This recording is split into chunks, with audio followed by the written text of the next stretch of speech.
Welcome everybody to the October meeting of the Sustainability Advisory Council for the City of Urbana. Welcome to the members of the public that have joined us this evening. I am not sure, will staff at the City of Urbana call the roll, or would that be me? Again, usually Scott would do it. Yeah, I can call the roll for you. Thank you very much. Yeah, Tomas Delgado. Present. Madeline Garbox. Here. Stacy Gloss. Here. Andrew Stumpf. Here. Morgan White. Here.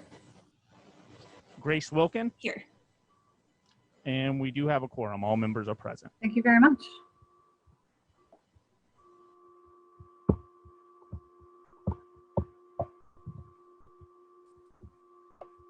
In just a second as I pull up the agenda for the evening. I thought I had it up.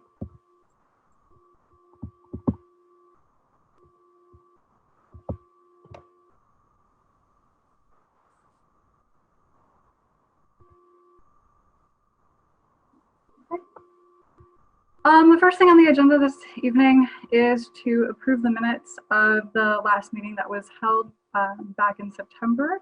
Members of the commission should have received the minutes in their packet prior to the meeting. Is there a motion to approve minutes from the previous meeting? I had a question to bring up on them, and I guess maybe for Scott. Does Scott write the minutes? I am not sure who is writing the minutes right now. I believe that it was Amanda at one point, but go ahead. And I'm sorry, I don't know your name, who's helping us from the city right now. Is it Jason or somebody else? Yeah, this is Jason. Jason, hi. Okay. Hello. It's my understanding that Amanda is still writing the minutes for this commission. I just noticed the part on unfinished business. It said Grace wanted to, I'm guessing, make an addition in the bylaws to extend beyond water, energy, and natural resources to include social justice issues within the community. And while I think that is true, it seems like that was the whole point of the bylaws. So it seems like an interesting way to word that. And I feel like actually was not very representative of some of the points I feel like I was trying to get across. So I think maybe it would be more accurately like said of bringing up issues of what are our goals going to be and how can we address this and measure this. So it seemed like interesting wording, and I just wasn't sure where it came from. So the way that we can actually address any changes to the bylaws is if the proposed changes happen before the meeting. If there's language to propose them that anybody on the commission would like to change, you can actually send those to me and Scott prior to the meeting so that we can incorporate those changes as noted into the meeting minutes. Otherwise, the next sort of opportunity to go ahead and do that would be during the meeting. So after we have somebody make a motion to approve, and there's a second on that, we would move into any discussion items or any issues or corrections as part of the agenda. So it's, or as part of the minutes. So you've just noted for me that it sounds like there is an area that you're concerned about and that you would like to have changed as part of the minutes to more accurately reflect that part of the meeting. And part of that, so one of the things that I would, that I might check on first is to see, do you have the proposed language at this point that you would like to be made to the minutes? Not exactly. I thought about writing it in, but I wasn't really sure the procedure. So, okay. But that's what I have to say. If we need to approve first, that was really my only kind of discussion. And I don't want to approve if there need to be changes.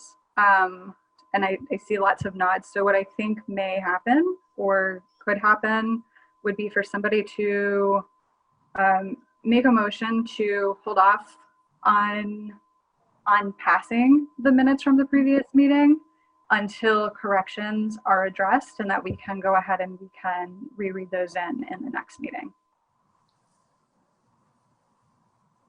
So I don't think we have to approve them this meeting. Correct. So I will email what I think might be more accurate reflection to you and Scott. Sorry. I think that that's fine. And I don't think we need to actually vote on that, but we can hold off on passing those. So we will note that there are proposed changes that are coming, and so we're not going to vote on the minutes for tonight. If anybody else has any proposed changes for the minutes from the previous meeting, will you please just email them to me and Scott, and we can go ahead and approve those at the next meeting. Scott is here, and so he is getting online now. Fantastic. We'll wait just a couple seconds. We could probably do the agenda item. Yep.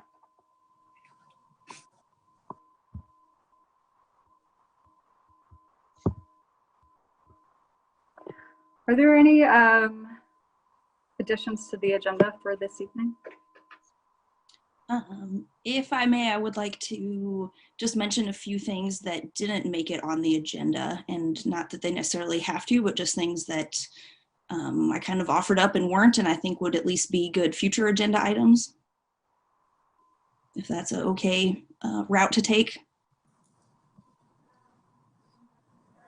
Okay. Let me go ahead if there is, could you, so during the commissioner's report, could you incorporate that into the commissioner's report that you're going to give later on the Green Team Summit? I don't think they're related, but I could do it then.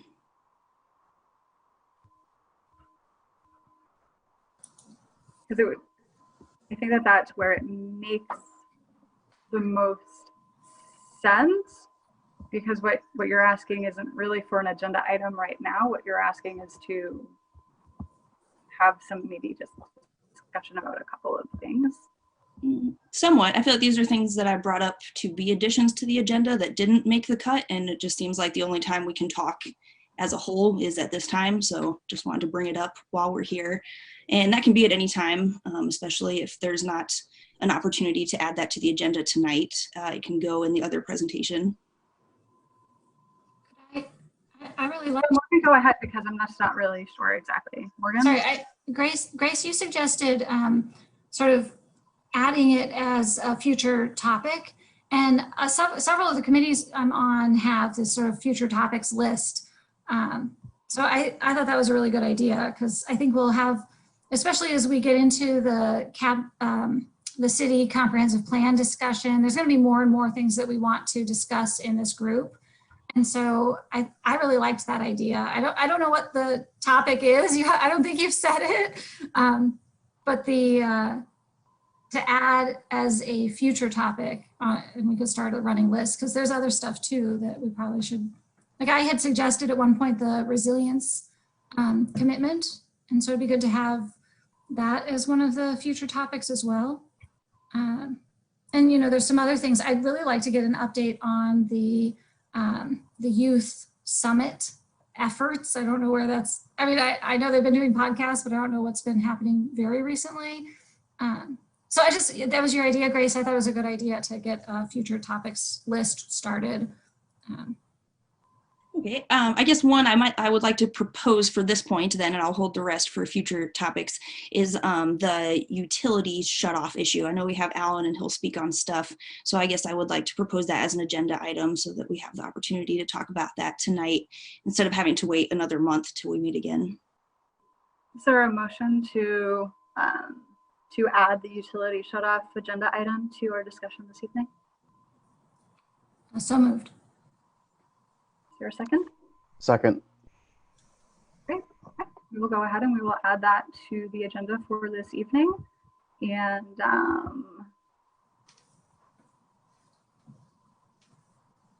I am.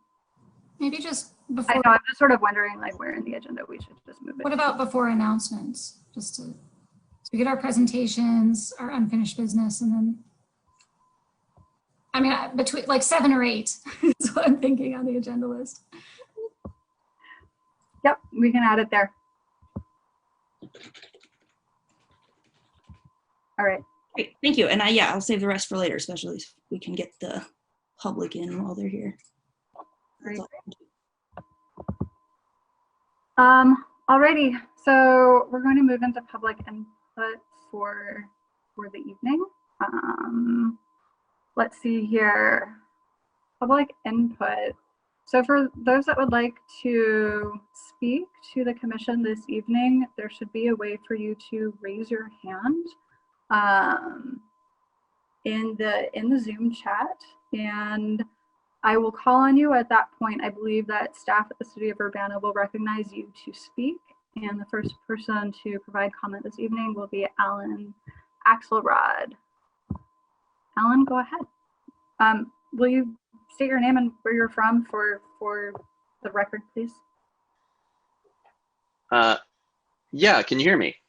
Yes, we can hear you. All right, my name is Alan Max Axelrod. I live in Urbana. Great. So I am the campaign lead of the No Ameren Shutoffs campaign.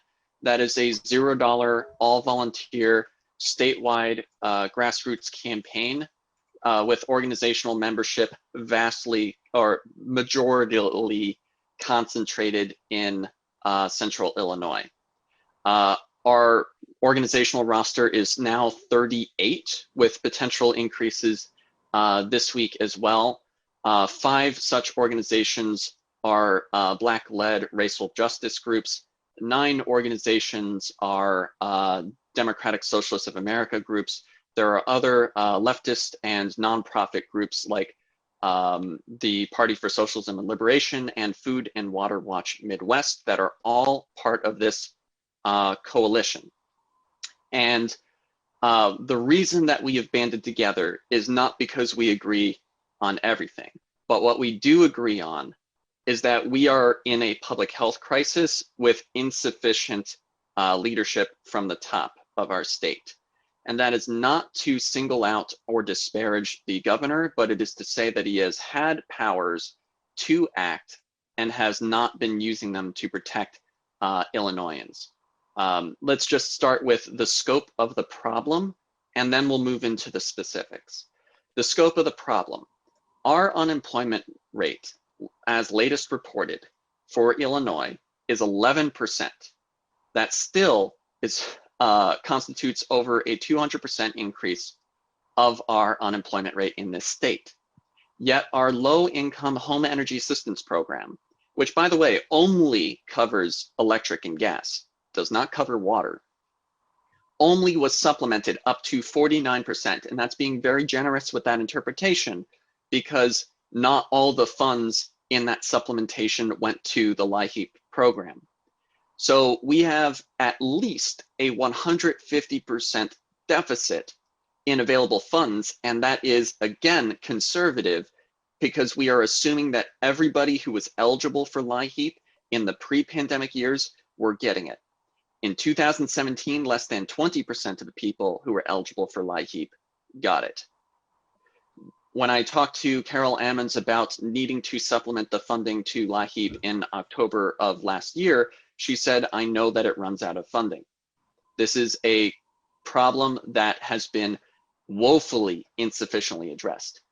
Ameren, Illinois, through their Fresh Start program, allocated $16 million and then another $800,000 to their customers. They have 1.2 million plus customers, and anywhere from 80,000 to over 120,000 are estimated to be at risk of utility shutoffs. They've refused to disclose that number to press, and their PR efforts have collapsed. So when we're also talking about the scale of this problem, over 600,000 households in Illinois are at risk of utility shutoffs. That's households, right? 2.2 average number of people in a household, let's say. That is well over 1 million people in Illinois at risk of utility shutoffs. This is not something that is just a spectacle of scope. It is a critical pandemic safety issue. A 2007 analysis by the Congressional Research Service entitled Pandemic Influenza, an analysis of state preparedness and response plans, opens with, states are the seat of most authority for public health emergency. Much of the actual work of response falls to local officials like y'all. And the further context of this in the importance of utilities is emphasized in a 2008 report that cited this 2007 analysis. Requested by Congress and conducted by Lister et al., considered multiple aspects of pandemic planning at the state level. While the authors highlighted many areas that need improvement, of most concern was the lack of planning for service continuation outside of public health and healthcare. They found that only 7 out of 51, their analysis included the District of Columbia, state documents mentioned plans for continuation of such essential services as utilities, Lister 2007. Essential services similar to critical products are ones we depend on for our health and safety. Such services are taken for granted until a disruption occurs. Utilities, including power companies that provide electricity, are prime examples of essential services. Now, lastly, let me read from 20 ILCS 3305/7 paren 12, which states that the governor has the ability to control, restrict, and regulate by rationing, freezing, and use of quotas, prohibitions on shipments, price fixing, allocation, or other means, the use, sale, or distribution of funds, of food, fuel, feed, clothing, and other commodities, materials, goods, or services, and perform and exercise any other functions, powers, and duties as may be necessary to promote and secure the safety and protection of the civilian population. He's used this power repeatedly for eviction moratoria, but has not once used it for utility shutoffs moratoria, like was used in Kentucky of all places.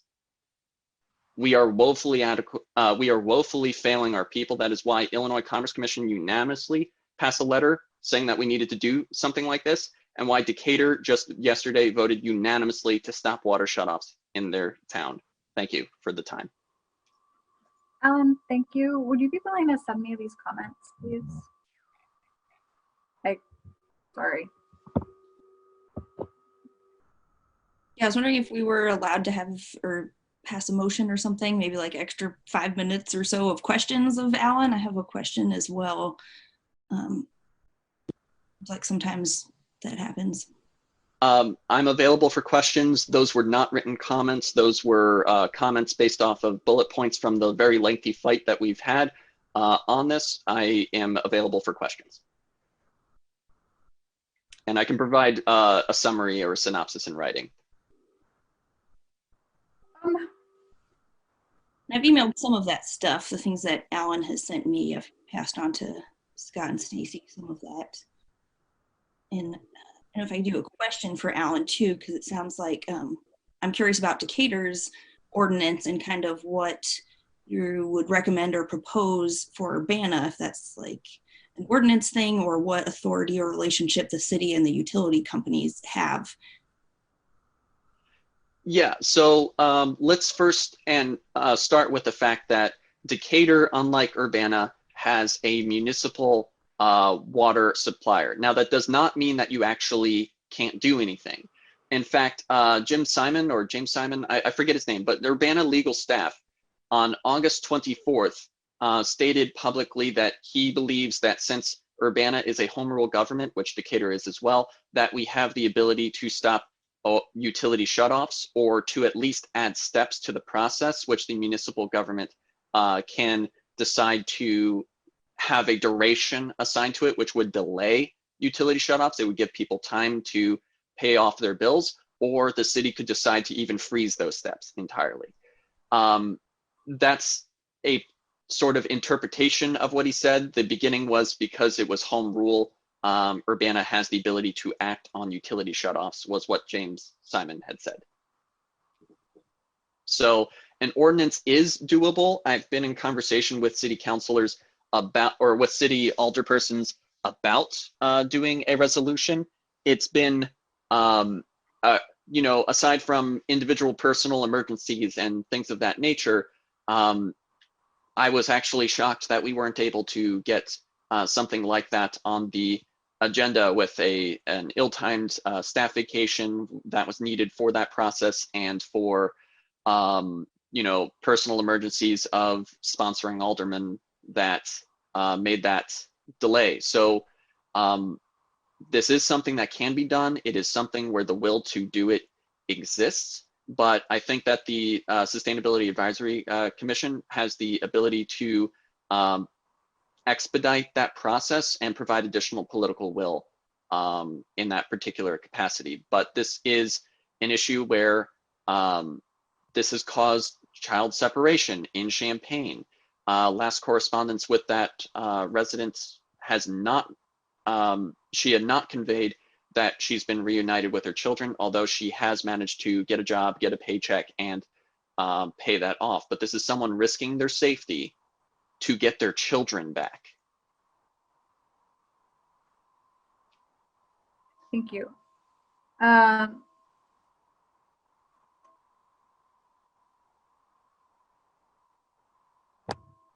stay on the line just for a little bit here. I want to give others that Sure. are on the call a chance. If there were others that wanted to make public comment tonight, just to kind of be fair. If others Absolutely. to have their hands raised, but stay on and then we'll see if anybody else has just one or two more questions from the commission. That'd be appreciated.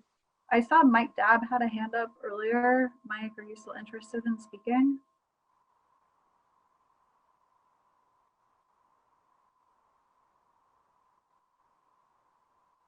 Okay. Is there anybody else on the call that would like to raise their hand to address the SAC Commission?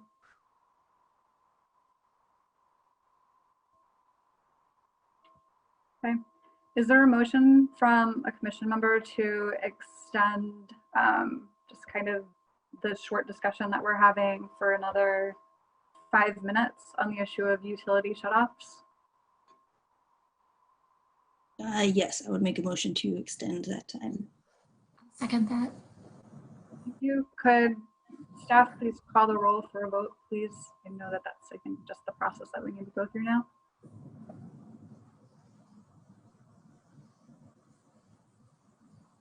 Tomas Delgado, Yes. Stacy Gloss, Yes.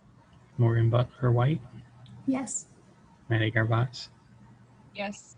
Grace Wilkin, Andrew Stone. Yes. Okay, thank you. Does anybody have any follow-up questions that they would like to ask at this time?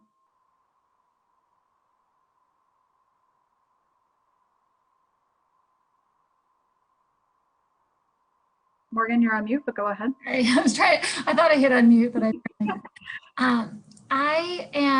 I'm curious about, so that when we talk about no Ameren shutoffs, we're really talking about the electricity and the natural gas that Ameren provides to several members of our community. But you've mentioned the water, and that's a different company. So are you also looking into or advocating for a no shutoffs from Illinois American Water Is it Corporation? And Yeah. what have you, where are you at with that part of the conversation? Yeah, so the name of No Ameren Shutoffs is part of a tactic called reverse demagoguery. That is where you divide and conquer more powerful, privileged oppressor units in a struggle.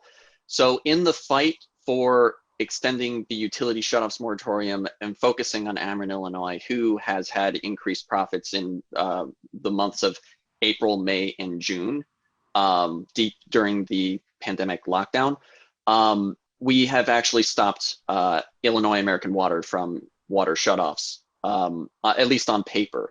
So here is how we know that. Illinois American Water sent out an email in August saying that in September they would be resuming normal policy. And that was what they used as indirect language for saying that they would start water shutoffs. Ameren, Missouri used that same language to start utility shutoffs on March 3rd, the day before Cori Bush's election. So, a primary election. So their PR people have been taking notes from each other, and the moratorium that was announced 2 weeks ago today, that is a voluntary moratorium and is part of the reason why I'm here talking to you as opposed to celebrating, also included Illinois American Water and pretty much every other multi-billion-dollar utility corporation in the state. Aqua Illinois, Commonwealth Edison, Nicor Gas, Peoples Gas, Liberty. All of these different utility corporations are subject to that agreement.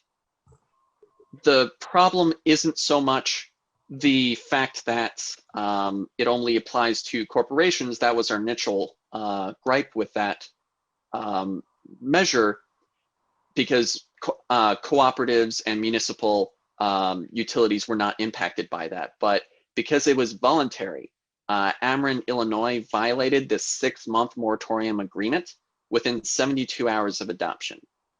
I was contacted by a resident in Alton, Illinois, who consented to having the discussion released but not have any identifying information, who followed all the steps of the Illinois Commerce Commission press release. All it said was you needed to verbalize financial difficulty. She did exactly that. And their power was shut off during the call. And I later was put in contact with an Ameren employee who, under the condition of anonymity, talked to both me and the Citizens Utility Board. That is an advocacy organization that was created by state statute or by a bill that was passed into law. And this is a statement that they affirmed. Ameren, Illinois has instructed employees, in contradiction of the Illinois Commerce Commission press release on their agreement, to shut off past due accounts based on whether a household had received LIHEAP in the last 12 months. However, LIHEAP's eligibility in Illinois is based off of monthly income. Anyone who is not earning above 200% of the federal poverty line in the last 30 days is eligible. This is the basis of the instruction from the ICC that no documentation or written proof is necessary, but you must make the phone call and verbalize your difficulty. Despite this action being done by a resident in Alton 72 hours into the 6-month agreement, Ameren, Illinois shut off their power. Ameren, Illinois appears to be doing this to aggressively push for deferred payment agreements with hard and real consequences. This restrictive standard is hugely problematic because, especially during the pandemic, there are customers calling into Ameren who are reporting that they can't be seen or talked to for months. Keep in mind, this is regional, not just Champaign County, because of how overwhelmed our under-supported social services are. Yet again, we see the consequences of Governor J.B. Pritzker not enacting a mandatory utility shutoffs moratorium. According to one anonymous Ameren employee, Ameren is not only continuing to do as well as they were in their Q2 2020 earnings call, but also discouraging employees from asking callers if they are experiencing financial hardship. So there's a lot to unpack there, but the short version is that there is an agreement that is insufficiently protective, that is being knowingly violated by instruction by Ameren, Illinois. The second part of it is, for full context, we have to acknowledge the governor extended the eviction moratorium despite the fact that the CDC, Center for Disease Control, had issued a nationwide moratorium on evictions. Let's talk about why that happened and why that's also relevant to this utility moratorium, if there's time. I don't know that there's I time. don't think that there's time. Fair.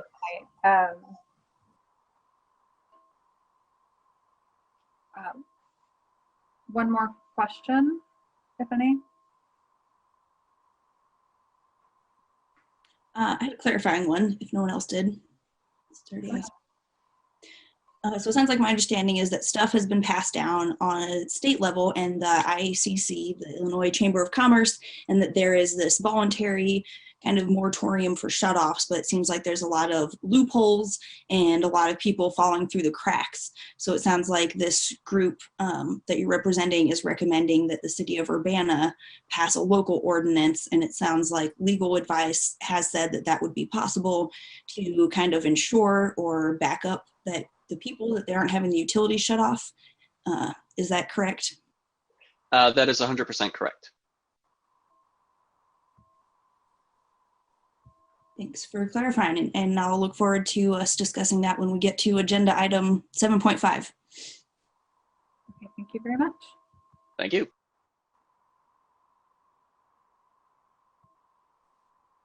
All right, is there anybody else on the call that would like to make a public comment?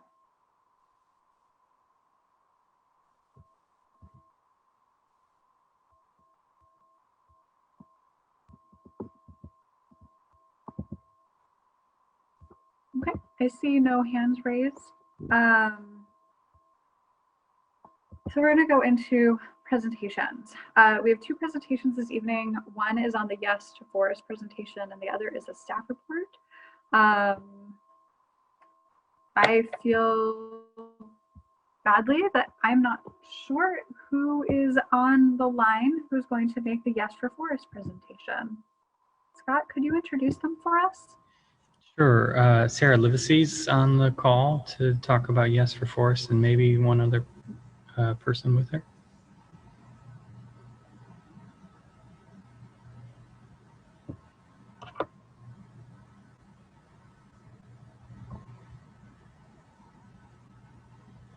UPTV will make them a co-host.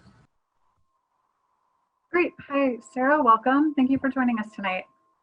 And also welcome to Mike Dabb. Thank you for joining us. Oh, thanks for having us.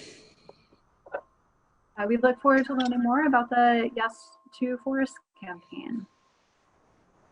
Thank you so much for having us tonight. We look forward to sharing this with you. I know your schedule and your agenda is busy, so we really appreciate the time. This is, and I'll just do a quick introduction of myself, and I'll let Mike introduce himself as well. My name is Sarah Livesey, and I am a commissioner for the Champaign County Forest Preserve District. There are 5 commissioners that sit on the board of directors. I've been on the board now for about 8 years, just exiting as president and now sitting as vice president. And Mike, do you want to go ahead? Sure. I'm Mike Dabb, and my current position is the Deputy Director for Planning and Development. I have about 15 years in with the Forest Preserve District, and then some seasonal work before that. Most of my time at the Forest Preserve has been in the Natural Resources Department, but now I'm working on the planning aspects as well. Great. Okay, so we wanted to share a bit about the upcoming election. Many of you, if you've driven through Champaign-Urbana, you have probably seen some of the great Forest Preserve, hopefully the vote yes signs for the Forest Preserve District. The Forest Preserves, just to give you a little overview for those of you who may be new or maybe have not ventured out, there are a series of preserves throughout Champaign County. Starting out to the west, of course, our hallmark site is the Lake of the Woods Preserve over in Mahomet, and that preserve is known as our headquarters. It has the iconic covered bridge that you may be familiar with, the botanical gardens, the Museum of the Grand Prairie, the beautiful bike trail. So some of those aspects, the waterfall, all of those things that you may be familiar with at Lake of the Woods. Just south of that, we have the Riverbend Preserve, the largest lake in Champaign County. And just north of that, the Sangamon River Forest Preserve, which is, it really hugs along the Sangamon River. It's beautiful trails and walking area. And then, of course, right to the east of us, we have Homer Lake Forest Preserve out by Homer. And then up to the north, we have Middle Fork River Forest Preserve. Middle Fork is our only campground site, which you may have visited before. And it is known as and certified as the only dark sky park in Illinois, and the first of its kind. And we'll talk about that a little bit more in a moment. What you may have heard the most about in recent year or two has been the Kickapoo Rail Trail, and that stretches from Urbana into St. Joe at about 7 miles now, and then it will keep extending until we reach the Vermilion County line. And earlier this year, Danville area started, Vermilion County started on their end, and so we are on our way to meeting in the middle. So with that, hopefully you have some of your own memories of these preserves and you visited for either recreation or education. Especially during this COVID time, it has really been a respite for so many people. We kept our preserves open at all times. And of course, we encouraged masking and social distancing, but we really felt that this was a community service that our county needed. And we have seen record numbers, as you can only imagine, of visitors coming out to the preserves. As you'll see, as I mentioned earlier, the only dark sky park in Illinois that is truly a wonderful recognition that took a lot of time and effort for that certification. And if you haven't headed up to Middle Fork, I encourage you to do so and really have a chance. We work in partnership with a lot of groups in Champaign-Urbana to go out and see the stars and educate the community about those things. We are an accredited museum. We have an Audubon certified golf course. I already mentioned some of these things, the swim beach, the rail to trail, all of those great things. So those are some things we just wanted to jog your memory about the forest preserves. If you have had the chance to go through, you know that on any given day, you may see buses unload dozens and dozens of children from school districts throughout Champaign-Urbana. You may also see a lot of our nonprofits that use our facilities. So when you see the Boys to Girls Club and you see the Head Start groups and you see all of these nonprofit agencies, these social service agencies that rely on our services at the Forest Preserve to help make this and bridge those gaps in our community for social service provision. You'll see trees and you'll see water and you'll see prairie restoration and you'll see all of those things. But most of all, you'll see us taking care of you, our community, and providing those services.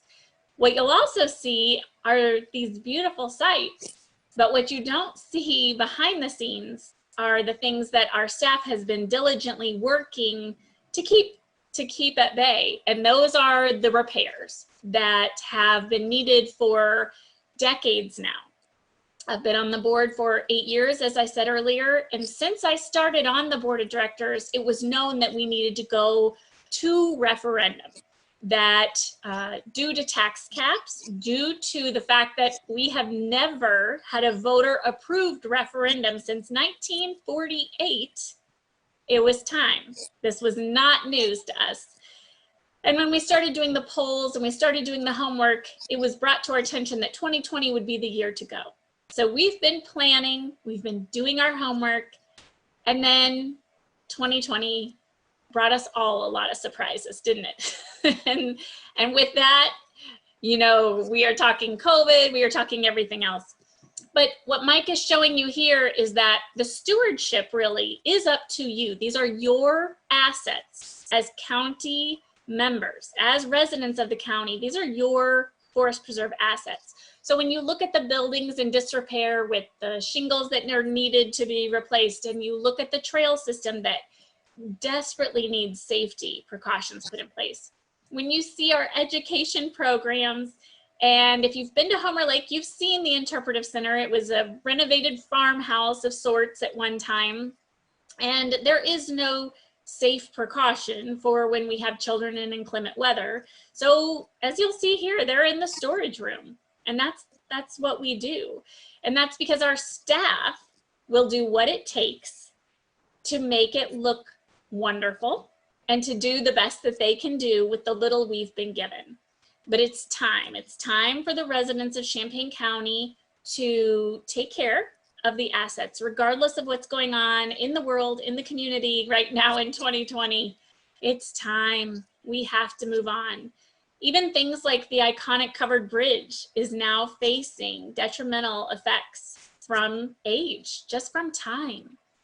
And so what's going to happen is that we're going to have some hard decisions if we don't vote yes, and if we don't move forward with this referendum. And we'll talk a little bit about what those services and cuts might look like in a while. But it's everything from natural resources to our outreach that are really going to feel these impacts. And I think Mike now will take you through what the dollars and cents of the situation really look like. All right, thanks, Sarah. Yeah, Sarah really got to build that picture of the unique scale of outdoor opportunity that we offer to the county. But you'll see here that we're also somewhat unique in how little we ask from the taxpayers of the county also, less than 1%.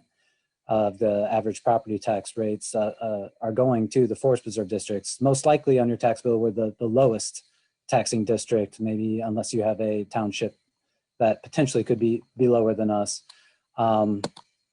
So you can see that they're circled on the graph.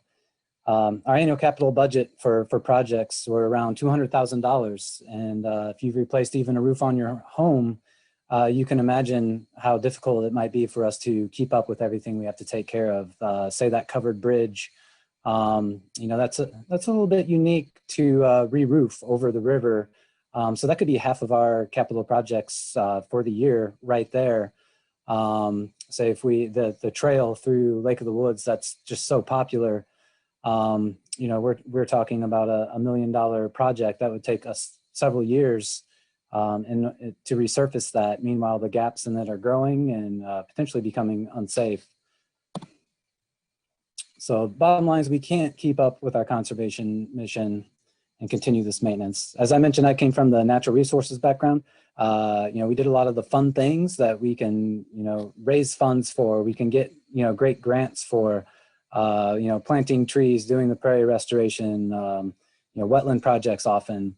But the projects with, underground water lines, the roofs, the roads, even some of the infrastructure grants, these projects just aren't really attractive enough for those. We're not putting in, this great new green stormwater system or something but they still are things that need to be taken care of.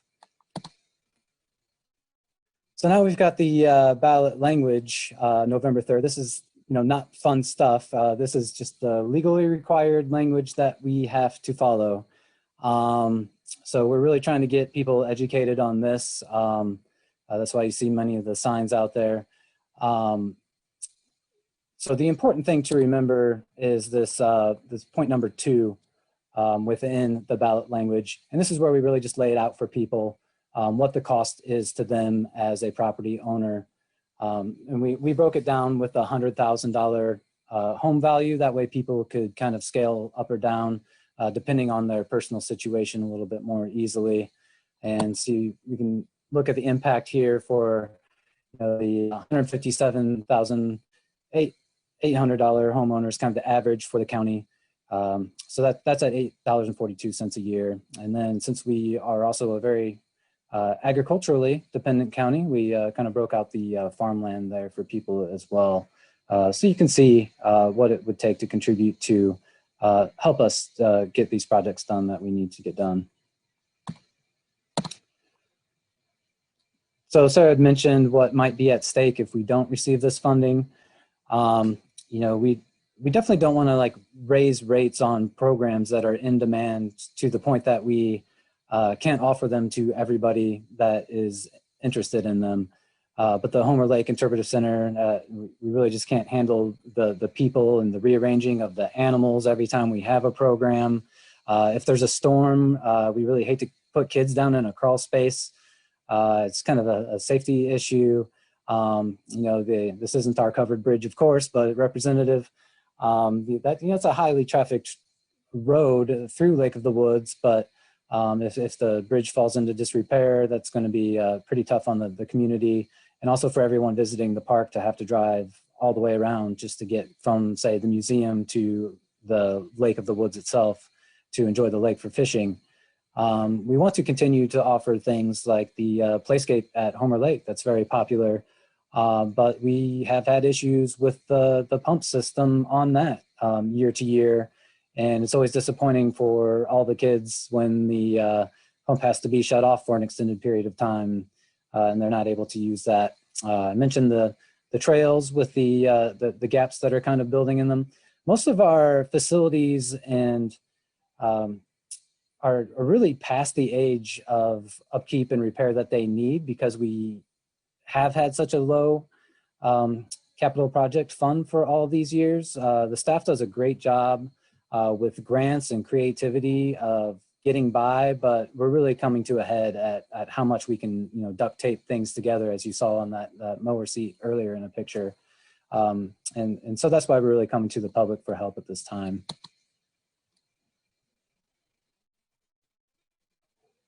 Okay, Turn it so back to Sarah here.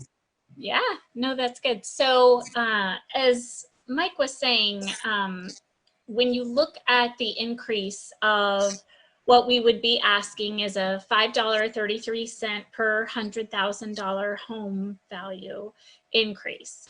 That would bring in a little over $700,000, right about $700,000 annually.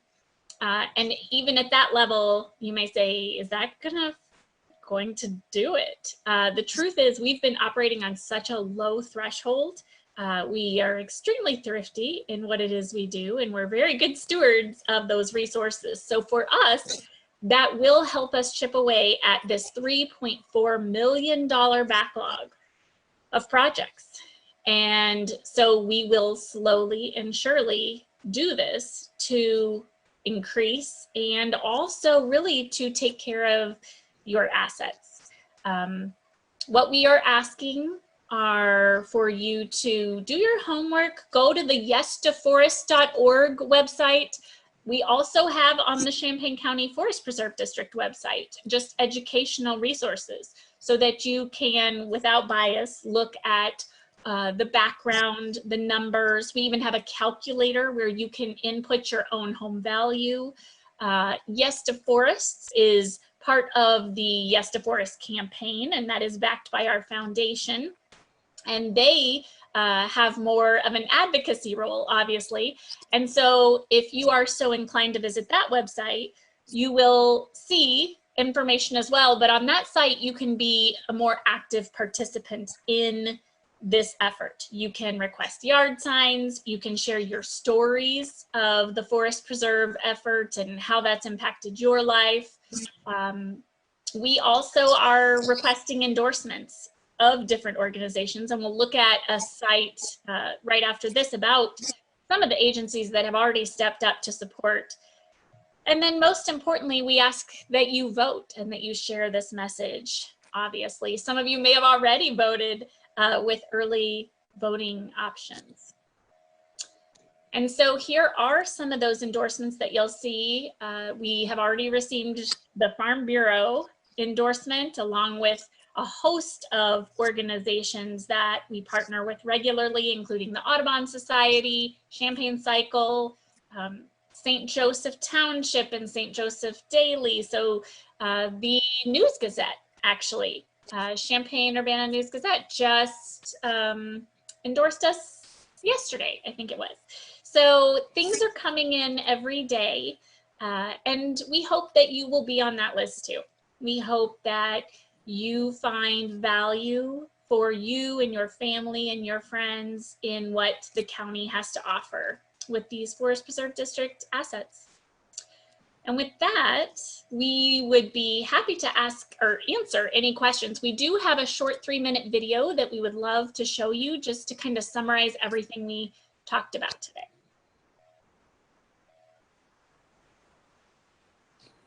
Just a moment here, sorry.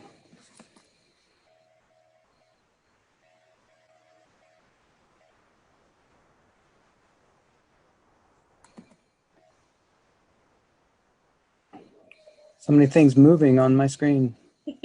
Okay, here we go.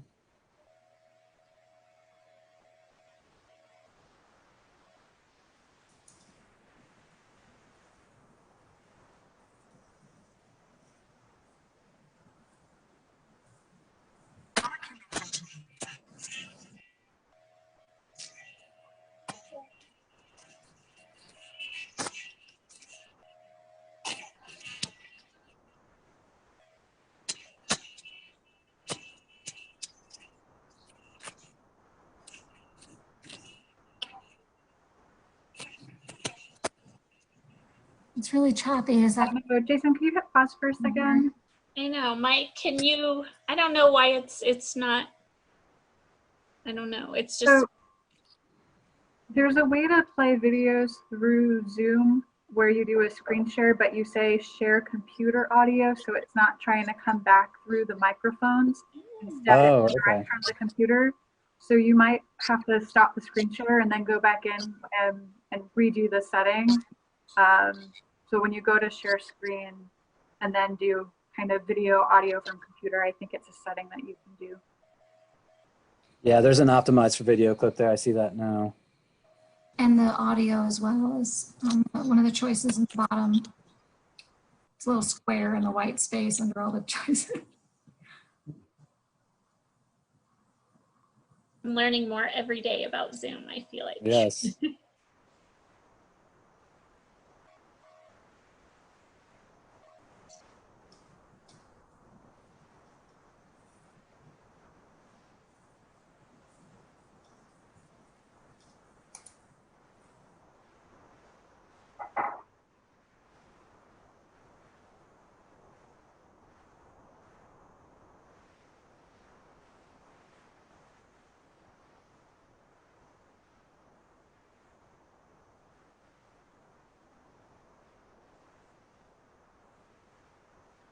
To nature has never been more critical than this year, when Champaign County Forest Preserves have seen visitation increase significantly at all sites during the COVID pandemic.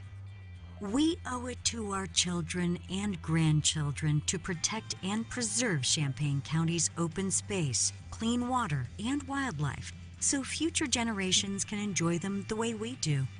That's why the Forest Preserve District is requesting an increase of $5.33 in taxes for the owner of a $100,000 home. There we go. At the cost of a cheeseburger and a shake, it's a bargain to protect our most vital natural treasures. Our preserves offer over 4,000 acres of open space for active lifestyles such as fishing, hiking, birding, and golfing, as well as cultural and natural education opportunities at the Museum of the Grand Prairie and the Homer Lake Interpretive Center. Forests, prairies, wetlands, and waterways dot the landscape of Champaign County and offer outdoor respite for hundreds of residents and visitors each day. The preserves offer this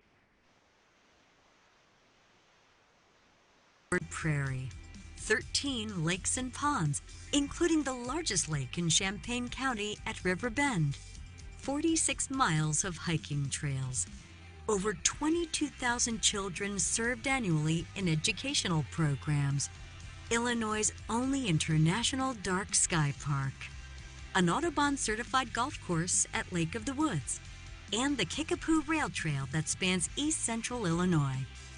In addition, the Forest Preserve's natural assets filter and conserve the Mahomet Aquifer, which provides clean drinking water for all of us. Our woodlands absorb and store gases, pollutants, and particulates, and help to maintain a rich and diverse ecosystem. The referendum will ask voters for a very small tax increase that amounts to about 45 cents per month. If it passes, this would be the first voter-approved tax increase in the Forest Preserve District's 72-year history. In that time, Forest Preserve lands have increased from 260 acres to the 4,000 acres of nature that are protected today, and our maintenance backlog has grown to nearly $4 million. Right now, we're standing in front of the Rayburn Purnell restroom facility. As you can see by looking at the roof behind me, this is one of our projects that we kind of have to fix every year, but we really don't have enough resources to replace the entire roof. We run into this quite often throughout the preserves. You know, we have to make choices. We try to make sure that we spread them evenly throughout the preserves so that everybody has an equal opportunity, no matter which, if you're at our Middle Fork Preserve or at Lake of the Woods or Homer Lake. But we really have to make hard choices when it comes to what we're able to complete. This increase would add about $700,000 to the Forest Preserve's annual budget and would allow it to address such 5-year capital projects: Middle Fork's Willow Pond restoration, improvements to the Interpretive Center at Homer Lake, roofs on Isaac Walton Cabin and the iconic covered bridge at Lake of the Woods, dam and spillway repairs at Lake of the Woods and Homer Lake, accessibility improvements for individuals with mobility limitations, and restroom, playground, and trail upgrades throughout the preserves. If the referendum fails, the Forest Preserves will be forced to forego much-needed repairs across all sites, close unsafe and deteriorating facilities and structures. Vote on November 3rd, 2020. Okay, and so with that, we are happy to take any questions. Great, thank you so much for that presentation. That was really informative. Questions from commission members?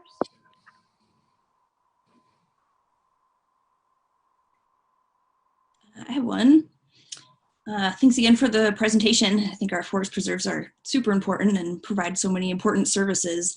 I was also wondering kind of the status on invasive species on these preserves and if there's kind of restoration and remediation involved, and if that's also one of the things you're struggling with. Yes, we definitely have that going on at all times. We have a natural resources department with 5 full-time people in it at this point, and very dedicated, to that. It's a big part of what we do for habitat restoration. In the event we ever do acquire a new property, typically we look to wrap into the granting for that property some money to help us with any initial invasive restoration as well, since we do have limits. Illinois Clean Energy Community Foundation is one private foundation that has been very good for us to work with, and both helping us with land management. Even for other properties that we've had previously, we were able to raise money by having volunteers work and get donations, and then we can put that right back into the restoration. So that's a constant for us for sure.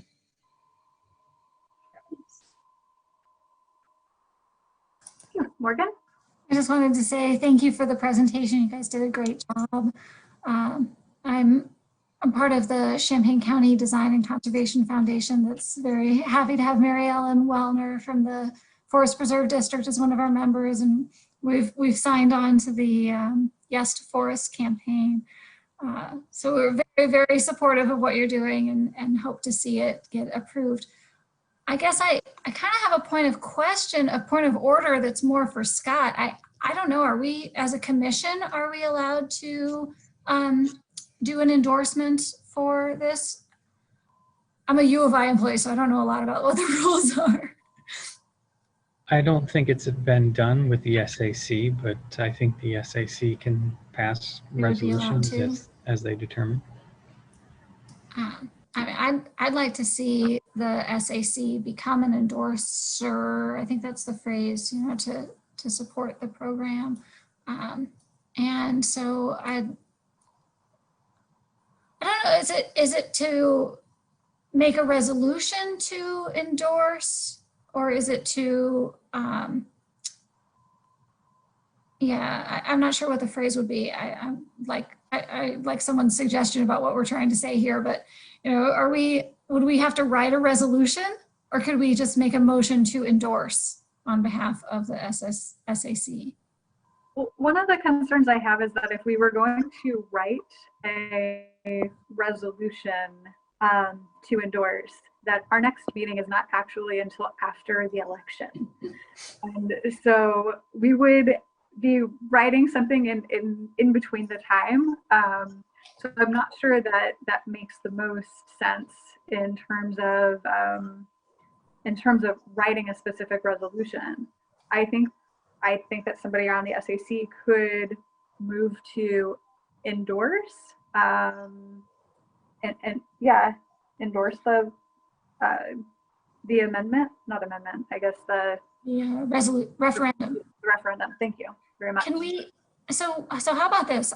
I'd like to move that the Sustainability Advisory Commission of the City of Urbana officially endorse the Yes to Forest campaign in support of the Champaign County Forest Preserve District's upcoming referendum on the November 2020 vote. And that we do that through the website with someone filling in the organizational endorsement on behalf of the SAC. I would second. Okay, is there any discussion on the motion? I have some discussion on my motion. Any questions on the motion? I was wondering, is that something that, could Stacy as the chair be the person who fills in the form?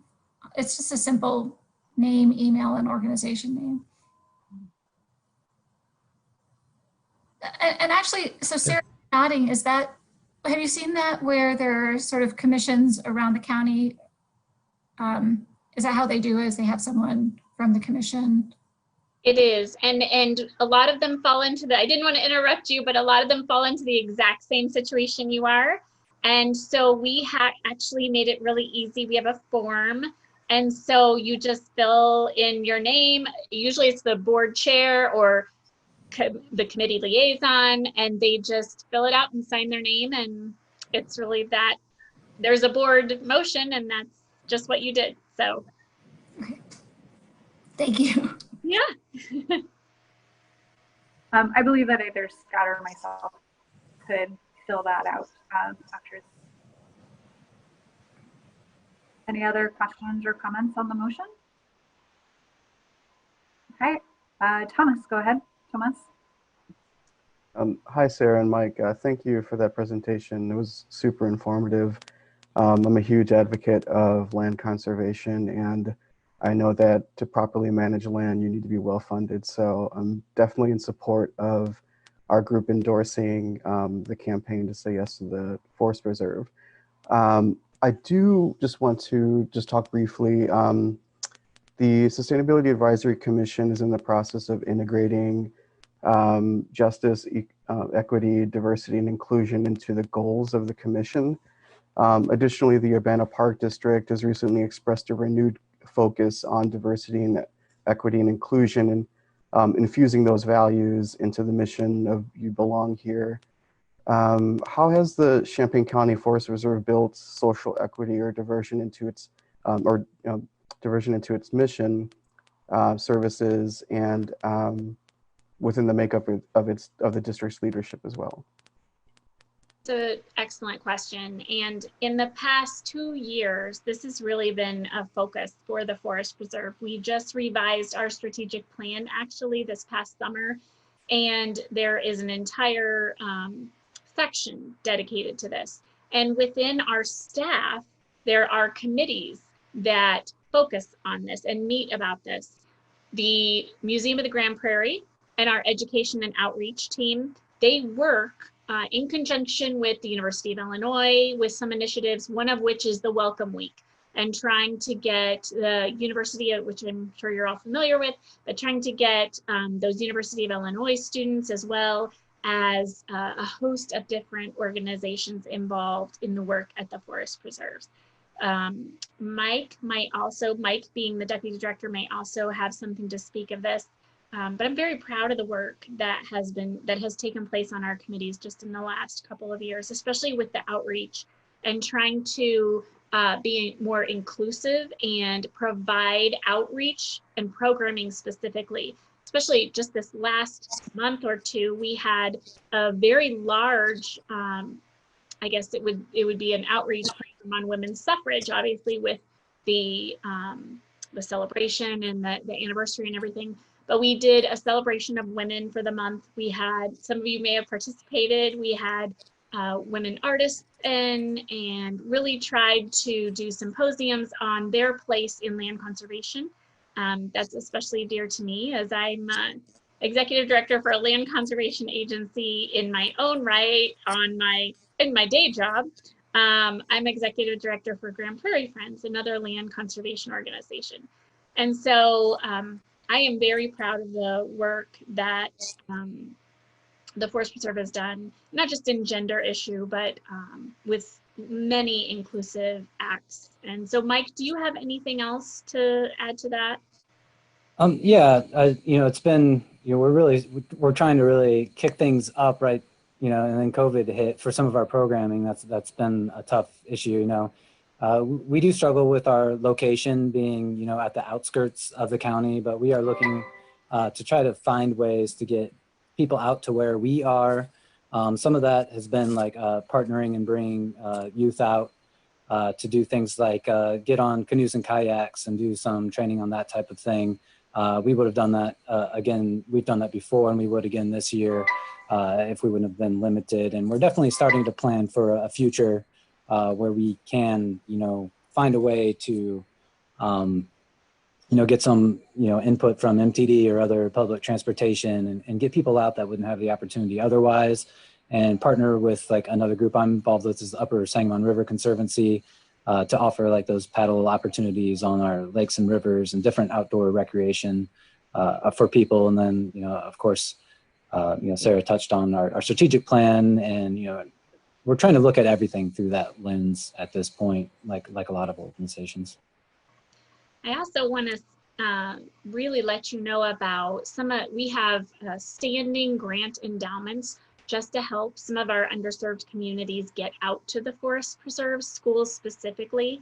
So a lot of our school districts that could not afford the busing into the preserves and or programming, they are fed through a grant program specifically for those districts. And so, we're honored that we have donors that feel so strongly about this and about providing ways and for those students to get out to us. So we have mechanisms in place to help specifically with those communities. Yeah, we're excited. Thank you. That was my next question. Thanks for addressing it preemptively. It's great to hear. Thank you. Great. Any further questions or discussion? Okay, we'll go ahead and we'll vote on the motion. Scott, can you call the roll, please? Andrew Stump, Yes.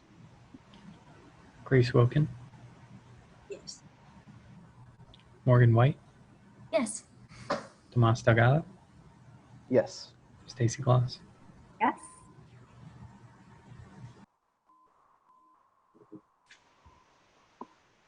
All right, that's unanimous.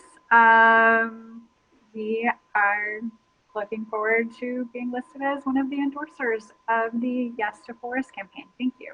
Thank you for Thank you so much. evening. Thank you so much for your support. Thank you for your time tonight. And I'll get that form over right away, but we will jot you down right away. So thanks everyone for tonight. Thanks a lot. Morgan? Can I have you, can I suggest you put in one more plug just because the community audience, that isn't there a place for individuals to also endorse? Yes, yes, yes. Please go to yestoforests.org, yestoforests.org. And when you go there, you can click on join us. And at that point, you can show your support, sign in, request a yard sign, tell a story about your time at the Forest Preserve. There's a lot of different opportunities. And what we're asking now more than ever is just to share it with your neighbors, share it when you're out with a walk, share it with your family members that you are voting yes and why you are voting yes. So that would be great. Thank you for that so much, Morgan. Thank you. Thank you. Thank you. Thanks for coming. Okay, bye. Thank you. Take care. Thank you very much. This was on Stacy and or Scott will take lead on. Yes. Thank you. Next on our agenda this evening is a brief staff report. Yes. Good evening, Commission. In staff report today, we have updates on the city's closed landfill. Staff has restored operation of the city side of the landfill's leachate treatment pump. Work is still being performed on the Champaign-Urbana solid waste disposal system side of the landfill leachate pump. So we hope to get that operational again very soon. We received 3 bids on the first ever geothermal Urbana-Champaign program. That's our new bulk geothermal purchase program. So the local advisory committee is scoring those proposals. We'll select a vendor within days, and we will start making plans for geothermal power hours and start doing our public engagement and education around converting our fossil fuel heating to renewable energy heating. Solar UC has closed. I say closed, there's a possibility we might sneak in 1 or 2 more contracts that are pending, but we have secured 15 contracts totaling 115 kilowatts of capacity. So we did achieve our first discount benchmark, but not the second or the third. Given the circumstances of doing public education under virus restrictions, I think that's pretty good, and I think worth exploring doing a 6th round of bulk solar purchase next year. UCycle has filled up.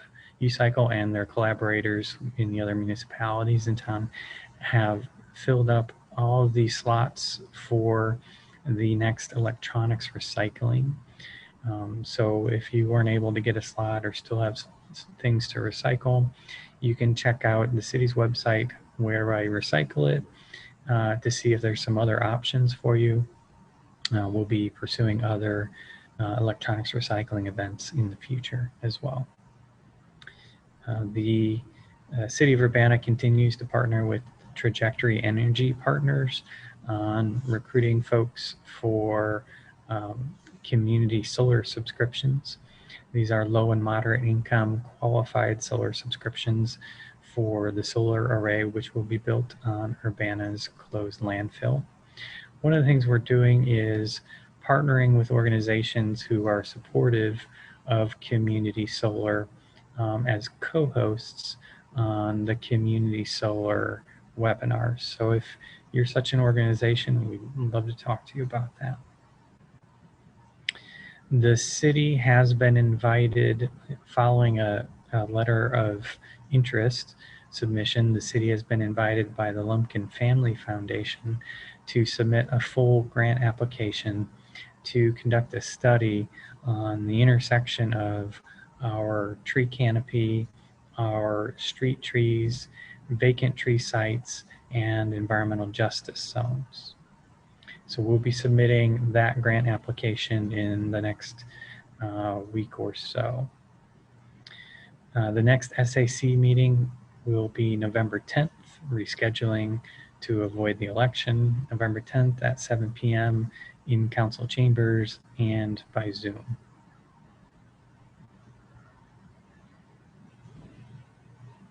Thank you. Are there any questions?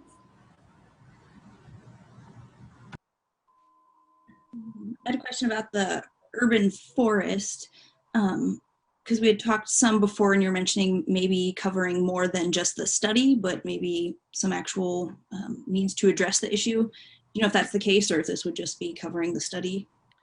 We are submitting a grant or an application that will request funding for both the study and request some funding for additional tree planting that would be above and beyond what the city is normally budgeting every year in the arbor budget.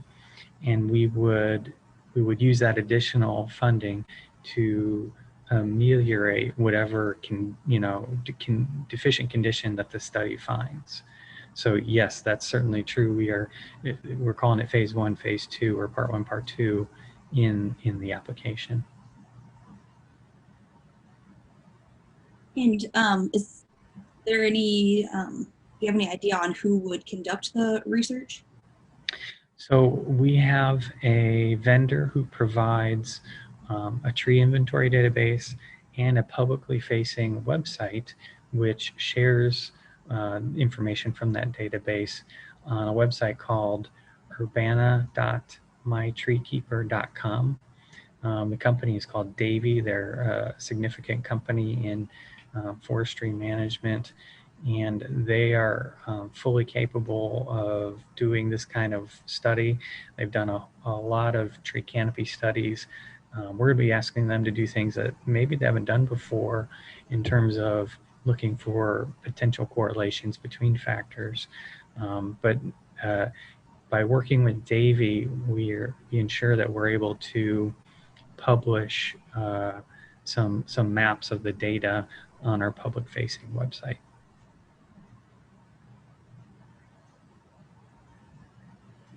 Peeked on their website. It looks like they have a lot of stuff mapped already. You're saying that this would be overlaying with other potentially correlating factors? That's my intention is I think whatever we generate should be able to render on a map. And if so, then we can put that on the TreeKeeper website as a layer that can be turned on and turned off. Yeah, I think there's definitely value to having an experienced professional company doing it. I think there's also some value in considering maybe like local researchers and kind of some community input. And it doesn't have to be a third-party big company that we hire to do these things. All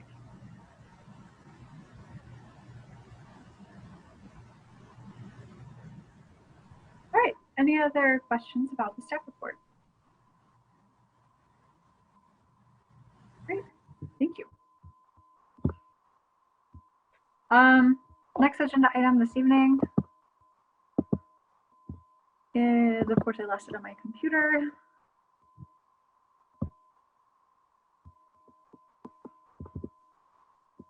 Moving to unfinished business, approval of updated commission bylaws incorporating justice, equity, diversity, and inclusion. Scott, I see that you had shared the marked up version of the bylaws, which makes me wonder if that is the version that we want to be deciding on this evening.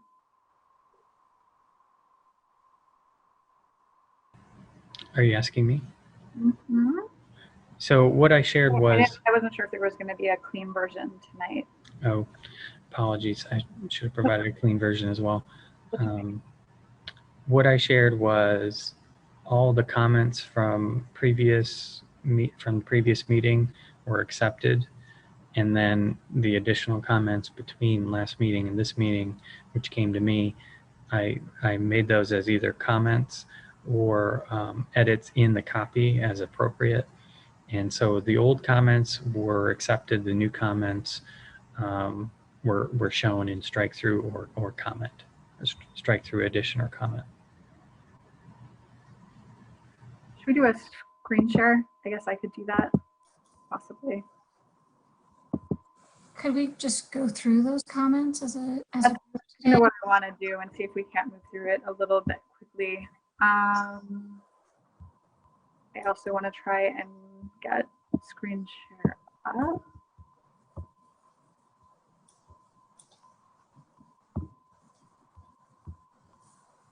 Okay, so everybody should be seeing the bylaws on my screen. Please nod yes.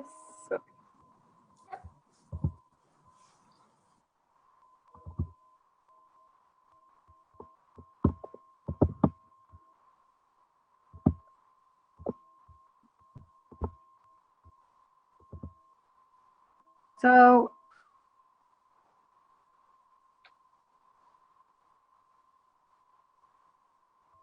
I see, I understand. Okay, so first comment, if we go through comment by comment, was that there was a definition of terms. And the first comment was that from me, it says SG. I would propose changing shall mean to just means. And that is based on Muni code. I went and I did look at some Muni code for the city of Urbana and for the city of Champaign, and where there were definitions noted about the meaning of a term, they were using more plain language, just sustainability means, and so on and so forth. So is that acceptable? Yeah, that makes sense. Great. Excellent. Excellent. The next addition, there was an addition here. In a practical sense, this means supporting environmental, social, and economic well-being. Is there any discussion on that change, since this is something new from the last meeting? I think it's a good idea to have that because you get the three legs of sustainability and Great. give it some realism. I agree as well. I love Andy's silent nods.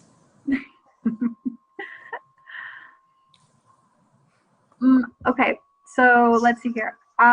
Next comment. I had a little bit of trouble with finding in Unicode or in even state statute specifically how a commission is defined.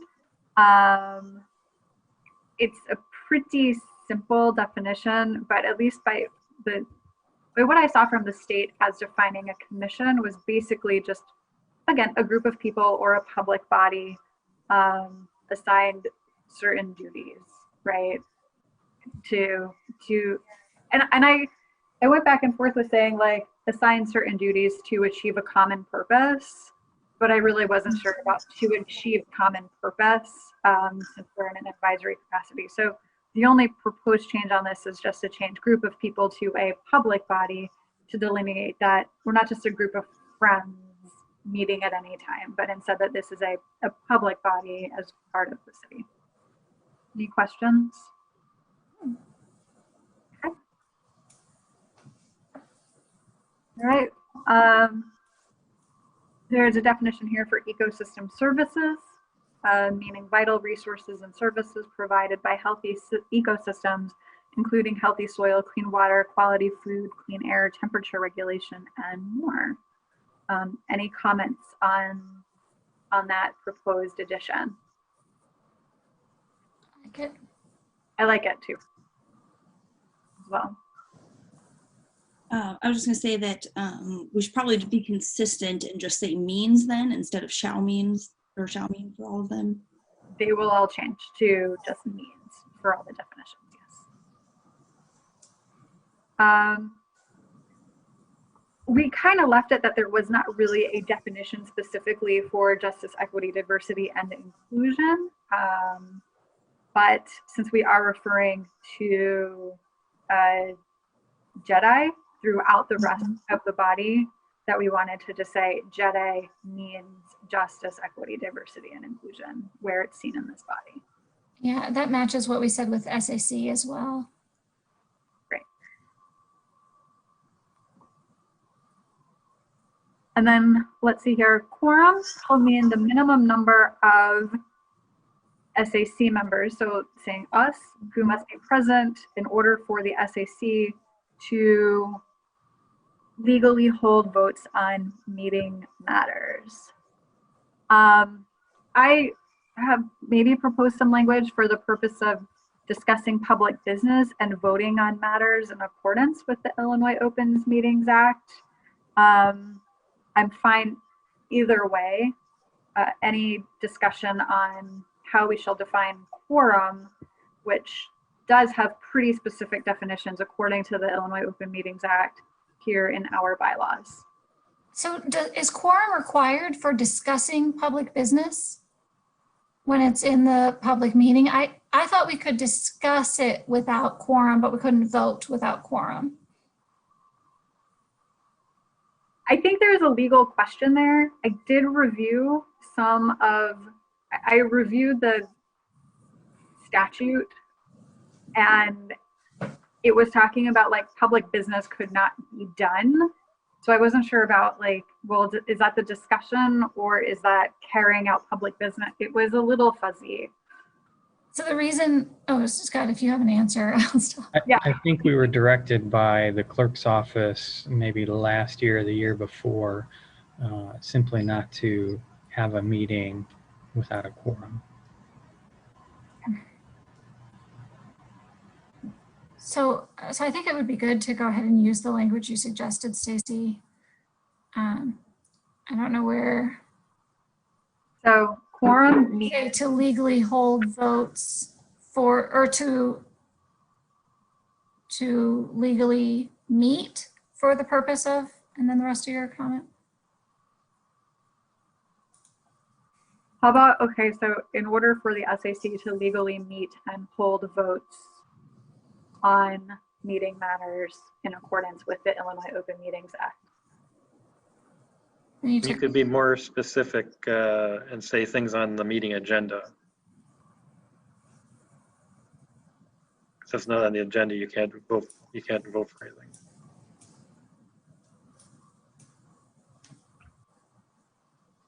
I don't have a version. I don't have a copy of this in a Word doc. Scott, if you have a copy in a Word doc, I don't know if you can share it with me, and then I can type in, or if you can type in proposed changes here.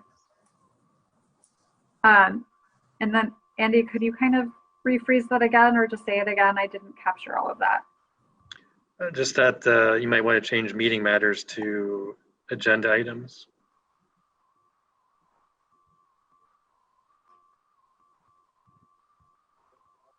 So be holding votes on agenda items. And then you could then add your, in accordance with the Open Meetings Act.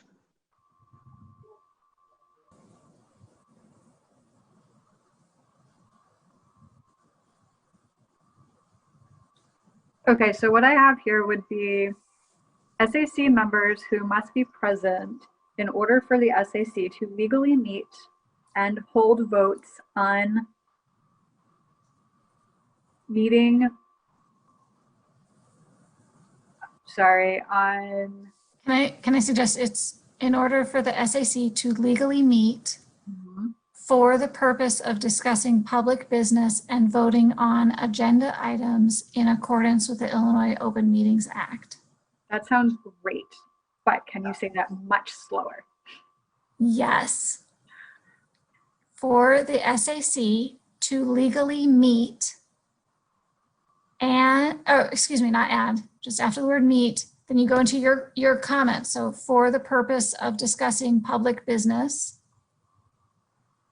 and voting on agenda items instead of matters in accordance with the Illinois Open Meetings Act. I'm really just reading your comment and changing matters to agenda items. Okay, I think I've got it written down here. I'd be happy to kind of share it back with Scott if he doesn't have all that, or unless he does. Stacy, I just sent you a Word version.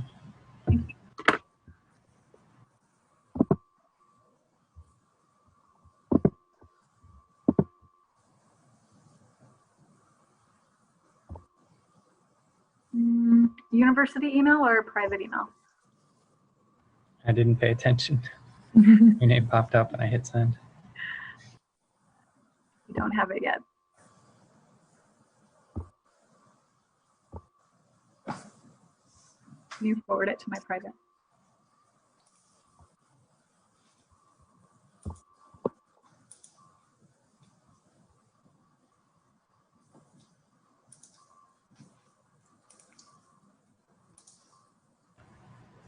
Yeah, send it to your private email.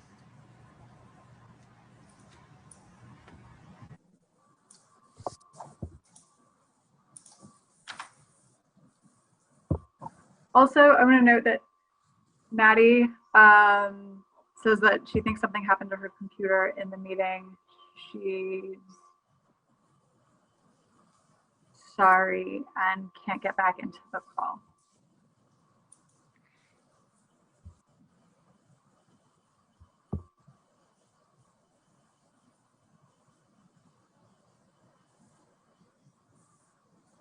All right, while that seems to be taking its time to go through different firewalls and whatever happens when the email leaves one computer and goes to another, I will make those changes when that comes through. For now, are folks still able to see the bylaws document? Yeah. Yes. Fine.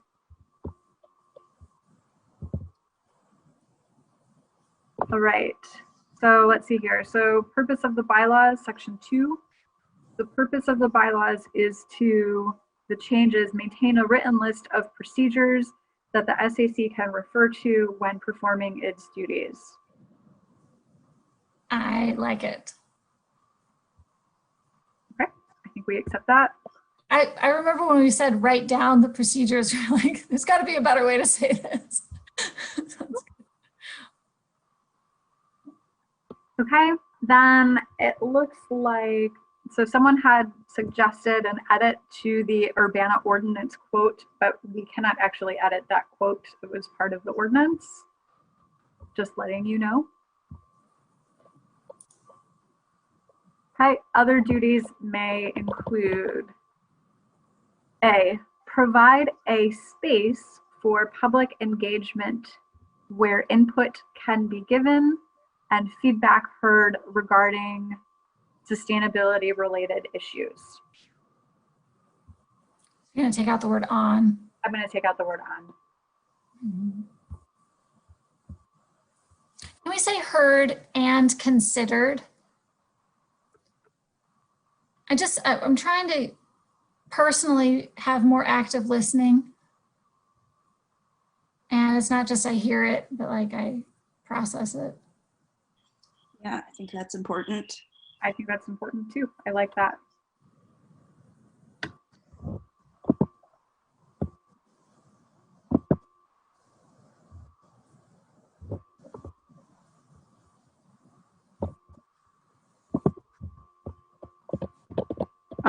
Still no email. Sorry, guys. All right. Item B, review and make recommendations about sustainability issues that impact city operations and plans. We're good with that? I think that's. Is there a comment that's attached to that? I would like to see a clear explanation of the relationship with the city. When do they consult us? How are we monitoring and keeping up with what's going on in the city council and the rest of the city plans? Even if this is not written in the bylaws, it would be helpful for me to better define this relationship. And Grace wrote that. So any further discussion on that item? I have a comment, Grace. When we, it's interesting because I think it was just before you joined, we started having a discussion about building a stronger relationship with the city and trying to understand how that works. And so Stacy actually got that rolling, and she invited the city manager to come speak with us. So we had a presentation from Carol Mitten, and then she coordinated, I don't know if it was one or two presentations for discussion with other commissions, so we understand more about what's happening with them. We've also had a presentation about the economic development plans in the city from the, I think it was, I was going to say Brandon Boyd, is that it? To explain or to help us as a commission be more informed about how the city works. We're a pretty young commission as commissions go, less than 10 years, I think. And it's not so much, I think, from my perspective, it's not so much that the city asks us on a regular basis as a council or as like the major administration, except for the aspect of the sustainability department or resilience officer, Scott, and what he's doing in his role, which is he is with the city. So he's our liaison, and he's who we are interacting with the most. I don't think that it belongs necessarily in the bylaws, but I do think that it could be another future agenda item to talk more about what our intentions are and how we can improve that even more. I think that you already have brought sort of a stronger connection to what's happening in the city. Not just in the council, but in the city at large. And I'd love to see us talk more as a group as another agenda item. That's my reaction to that comment.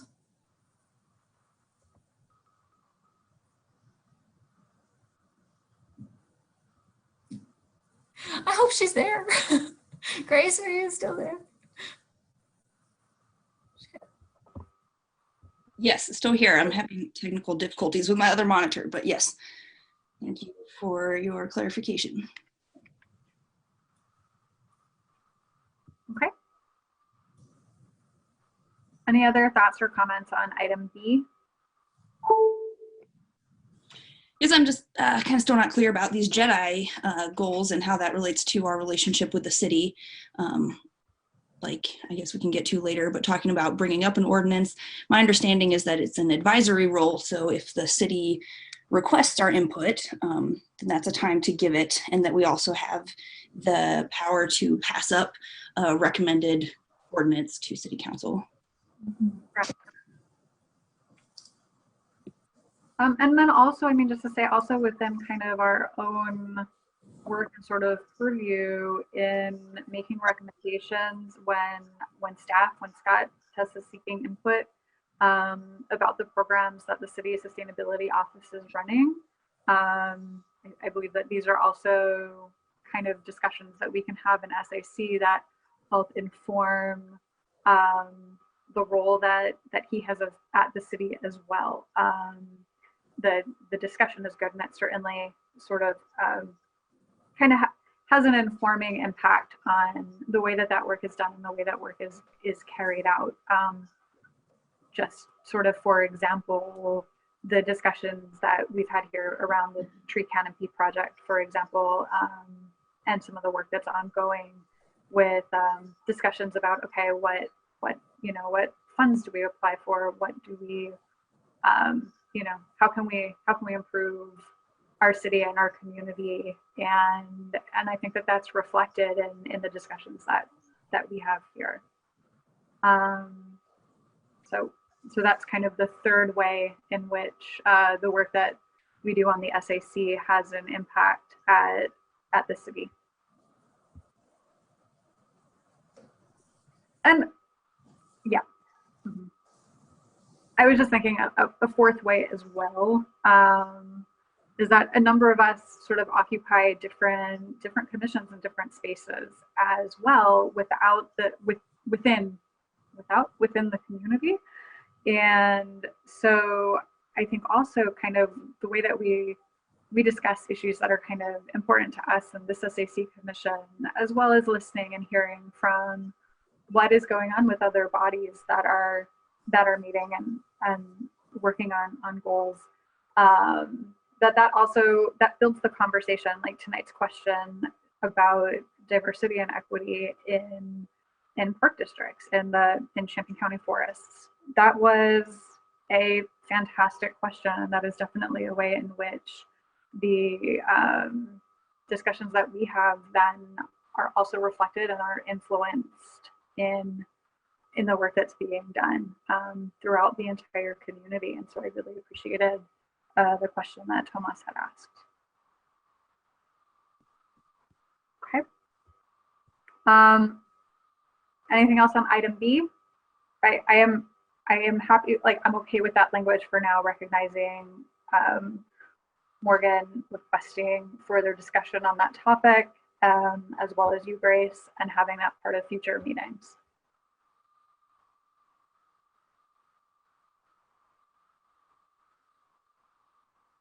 Okay. Item C, seek relationships and partnerships with the community on common sustainability efforts. And my only comment, I added a comment there thinking about other agencies and institutions. And I was thinking about the work of, there's one committee that is working on Illinois climate action planning at the University of Illinois called the Resilience Committee that a few of us happen to be on, led by Morgan. I believe Scott's on it. Scott's the co-chair now. He agreed. And I am a new member of that committee, and so just learning. So when I write the word institution, I also wonder about relationships and partnerships with the community. That's fine. Do we want to add in anything about specific agencies or institutions like the University of Illinois in this comment? Could we actually say, somehow it seems like it ought to say within the community, because then it's various communities, various individuals, various agencies and institutions and movements, and as opposed to with the community, kind of feels like us and them, vague group of all of us. And then I don't feel personally like we ought to name out any specific ones, because I don't think that one is more important than another. Okay. I would agree. I don't think we should list the University of Illinois specifically. Great. Yep. They'll know about us anyway. I think this is already a very U of I heavy commission. I think it speaks for itself enough.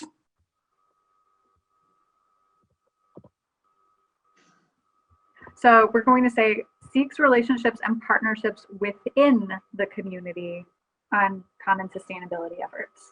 Yes. Yes. Okay. Item D, develop and host educational and public outreach events and programs to improve the public's understanding of sustainability. I like it. I guess I'm looking for, is there something we can add to understanding that is action oriented? I can't think of a good word for it though, too. Maybe involvement, the public's involvement on sustainability, or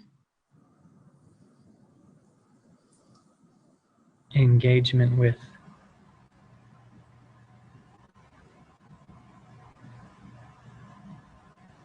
How about understanding and engagement? And understanding of and engagement with sustainability, engagement for sustainability. Okay, so improve the public's understanding of and engagement with For for sustainability. could you read it again? Sure. Improve the public's understanding of and engagement for sustainability. I feel like I'm missing a word in there. I don't know if engagement for sustainability is the right wording for that. Is it in engagement? I think it will go back to what Scott said, engagement with in sustainability. I am engaged in sustainability all the time. So that's where in makes sense to me. I'm also engaged with sustainability. I mean, but also like we want to be like inspiring. I don't know. I'm thinking of like something inspiring, like inspiring action. I don't know how that really improve the public's understanding of sustainability and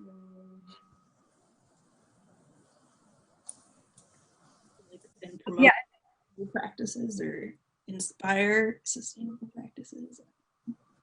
Inspire sustainable practices. I like that. So, okay, wait. So instead it would be host educational and public outreach events and programs to improve the public's understanding of sustainability and inspire sustainable practices. Yeah. Yep. Well, I like encourage more than inspire personally, but I'm fine either way. Anyone feel the feels on encourage, inspire? I think encourage is fine. Let me see. I'm going to check my email to see one more time if it came through. Yes.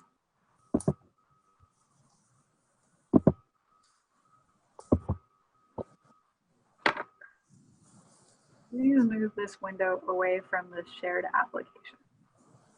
It's weird because I see just like a gray dash screen. Is that what you guys saw?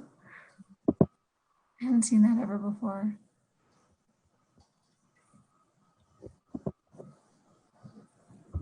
Ah. What? Sorry, guys. My computer just decided to do that. I'm really sorry for the technical difficulties. Do that one more time. Happens.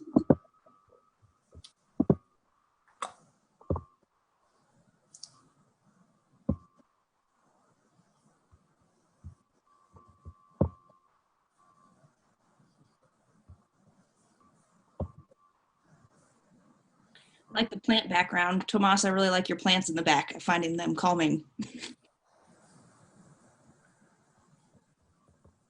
I strive for that effect. You're accomplishing it.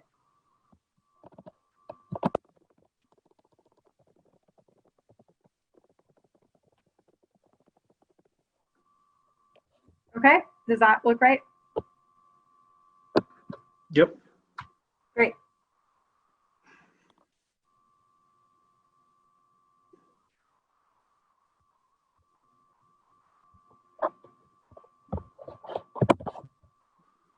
Okay, next one, E, seek internal and external resources, e.g. grants and incentive opportunities to support implementation of the city's sustainability goals. What are the city's sustainability goals? Do they have a set of sustainability goals? Carbon neutral by, I believe it's 2040. Is that one goal then? There's a 100% renewable electricity by maybe 2030. I'd have to check the resolution. And I think the water, I mean, the Urbana's climate action plan and sustainable water plan, they're not, they still had broad goals, even though they're kind of at the end of term. Wouldn't you say, Scott, that those are still existing goals? I think that's fair. Maybe goals and plans. Conduct a bulk geothermal purchase program. Yeah, I think Programs. I feel like the word goal kind of encompasses everything, and to talk about goals, objectives, plans, targets, we're just kind of playing with semantics when we're really just trying to say like all these goals, whatever they may be, because they hopefully will strengthen and expand,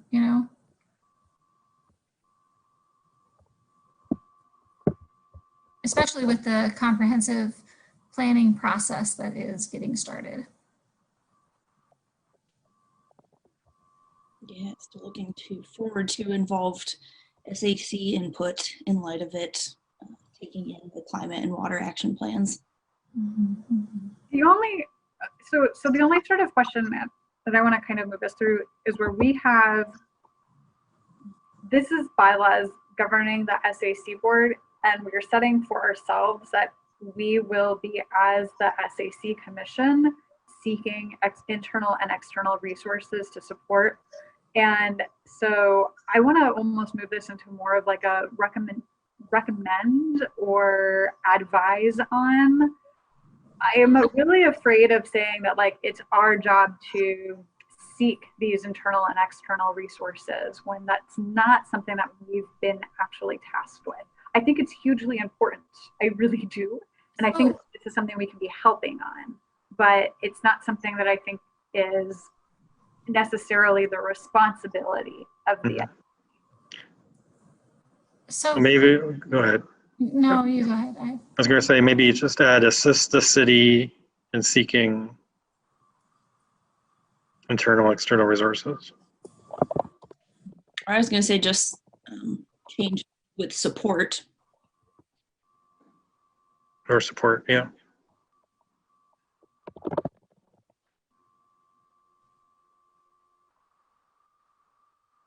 The city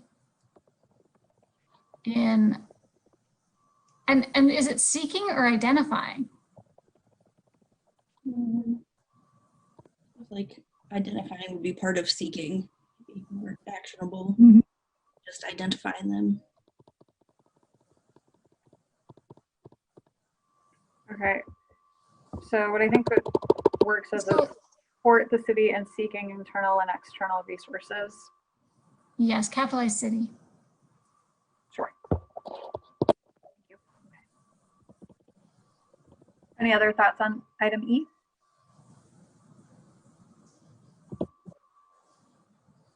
All right. Section 4, number 1. The SAC is committed to growing and encouraging a culture of Jedi. We value and celebrate differences that make our community unique and vibrant. Our diversity makes the city of Urbana strong and more sustainable for all inhabitants. Do we all agree with changing to unique and vibrant and adding the city of?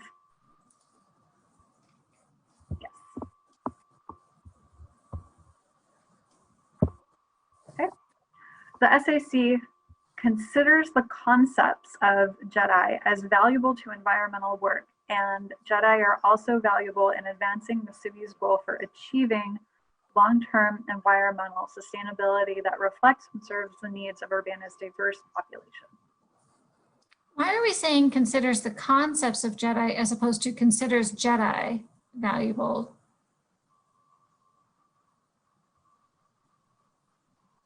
Can we just say considers? Just SAC considers Jedi as valuable. I think you take out the word as. Jedi are valuable. Like that? Yeah. Works for me. Okay. To advance Jedi, the SAC will strive to, so I'm just gonna accept these. I don't think there's anything substantive there. Promote diversity and diverse input among its members. That is, I'm fine with that. I think that that's a really good point. That's even like a lot of when we were trying to get the youth vote, not vote, but voice into the commission.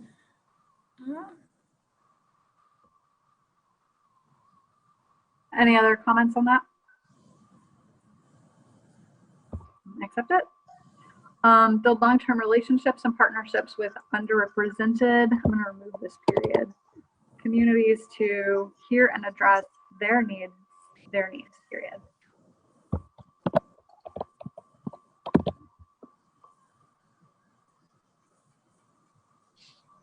I think that's fine. I don't know if it seems to me like listen is even more involved than hear. Do we want to go back to listen? I'm fine either way if someone feels passionately about it, but for me it seems like hearing versus like listening is more kind of deeply listening than just hearing the words. Yeah, I agree with you, Grace. I think listen is stronger. I have a little bit. So why changing the address their needs instead of address needs identified by the communities? Because that's one of the core things that I've been taught was that we should not be sort of telling you, here's your issue and let us tell you what to do about it, but that we should go listen. And then based on what the needs are that we learn through that listening session, then work to address those needs that they've identified. Because there's way too many times where a public body has gone to a group and said, here, we're solving all your problems when they have never even asked them what their problems are. So I don't think we should change the last part from address to the end. I think we should leave it the way it was. Could we say to listen and address their identified needs? It's kind of like self-identified by these groups. Yeah, I mean, self-identified is what I'm trying to get to, where it's identified by them. Yeah. So I still think it's, I mean, I'm not sure why we can't just leave it the way it was with, it could be addressed as identified by the communities with that work.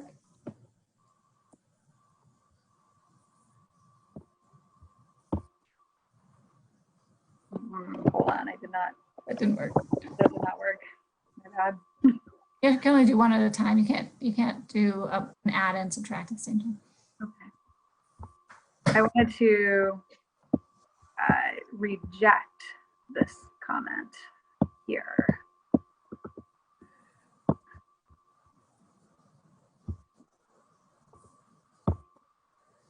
So currently it would be listen and address their needs as identified by the communities. You have a comment after the word needs. You want me to add the comma? Yeah. So having accepted all of those, I will do some cleanup later, but does that work? That's what I like. Okay. I would that too. All right, integrate JEDI into setting priorities of the SAC and guiding its operations. Yeah, I think that that's fine. Any other comments on that? Did anybody feel really strongly about the word organizational? Set goals that are actionable and measurables. That works. I think there's also a comment there. Grace wrote, we really need to we have to have an idea of what these would be and how to measure and share our progress before we add into bylaws. Further discussion on this item.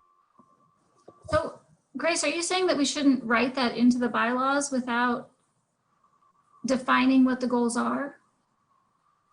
I really like it in the bylaws and I definitely support doing it. I just think it would be wise to have at least some idea of what these goals would be, especially going back to establishing kind of what is our power and leverage and capability as a commission. So I think that it's important to have that kind of discussion, before putting it in there, not as saying to not include it, but saying to include it where it can be something that we can actually follow through on. I'm just concerned about putting this in here and then we realize that maybe we don't have these actionable, measurable goals and how are we going to report it? And it seems important to address that. So I think that before we can address it, we need to update the bylaws to have it be as part of our expectations. And what we're saying under number 3 is to advance justice, equity, diversity, and inclusion, the Sustainability Advisory Commission will strive to set goals. So I guess I understand what you're saying because we do have to have very specific goals if we're going to make a real change, right? We have to get to that point where we really understand what we're trying to do and how. But I don't think that we don't have to get to the end in order to get started. And I think that having the bylaws is our way to get started. And the statement is that according to our bylaws, we intend to set goals. So the idea that we should have to have to go through a conversation about what those are in order to say that we want to set some is, to me, it would stall us when I think that we really should work on getting the bylaws agreed upon so that we can dig into setting those goals and working together to make them happen.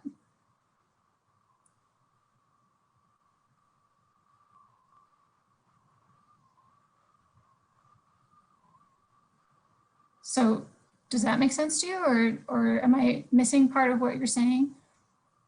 I understand what you're saying and I still stand by what I'm saying. So, okay. So leaving the statement in here, I mean, I understand both perspectives that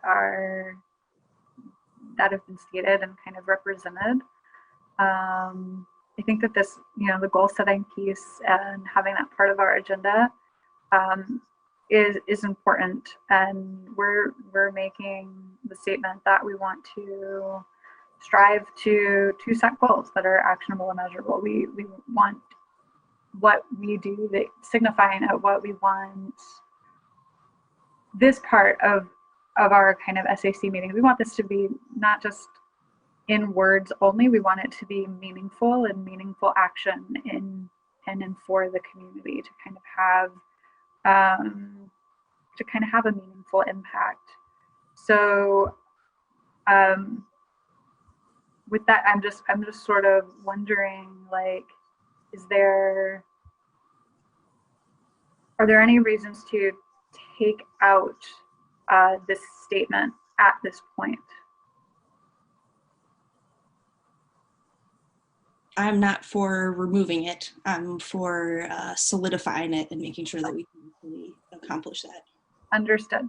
So with that, we will leave the statement in as part of the bylaws, and future discussions will be held on goal setting and figuring that out together.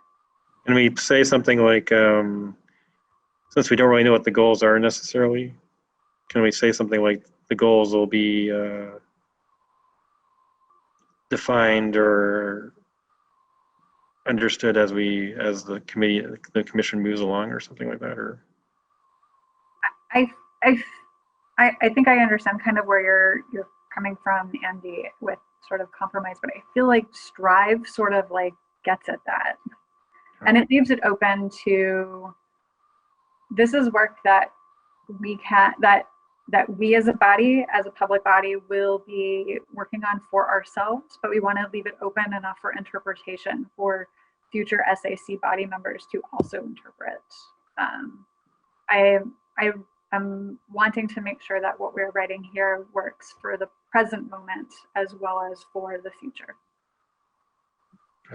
Well, no, that the language, it doesn't say strive to, it just says set goals. In under number 3, where it says, oh, I see, they're all general. Yeah, it's all sort of general. Exactly.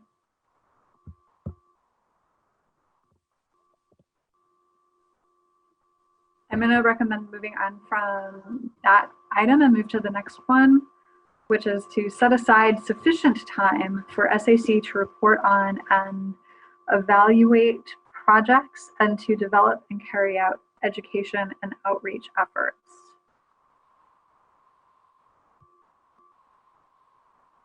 Any thoughts or questions on those changes?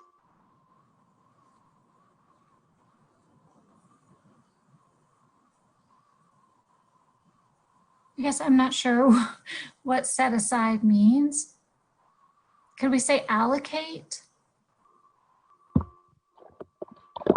Because we're basically talking about like get it on the agendas, get it into our work plan as we develop. Oops, you lost a bullet point. A bullet. So what happens when you use a different computer with a different keyboard? The control and the function button are like mixed up. In different spots. All right. Yep. And you've got Scott's comment there. I'm sorry, Andy, go on. Sorry, you've got Scott's comment there. Or your comment, sorry.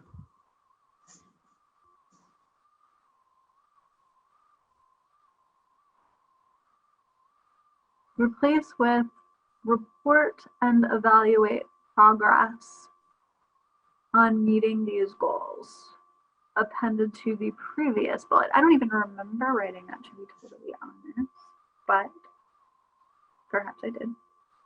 So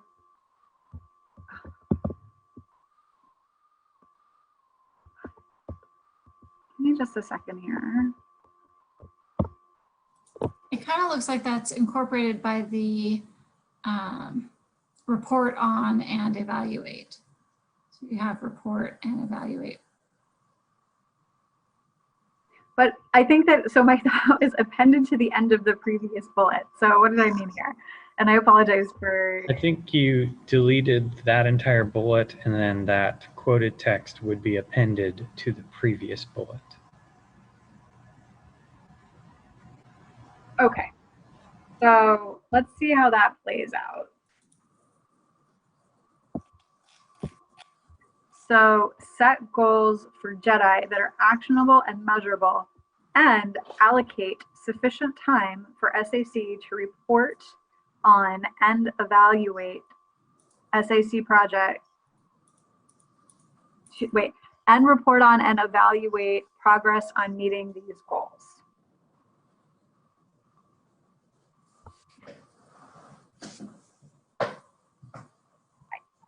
I don't love it. I don't know what I don't remember my meaning here, which I apologize for. So I'm fine keeping 2 separate bullet items. I think that's reasonable to have 2. Any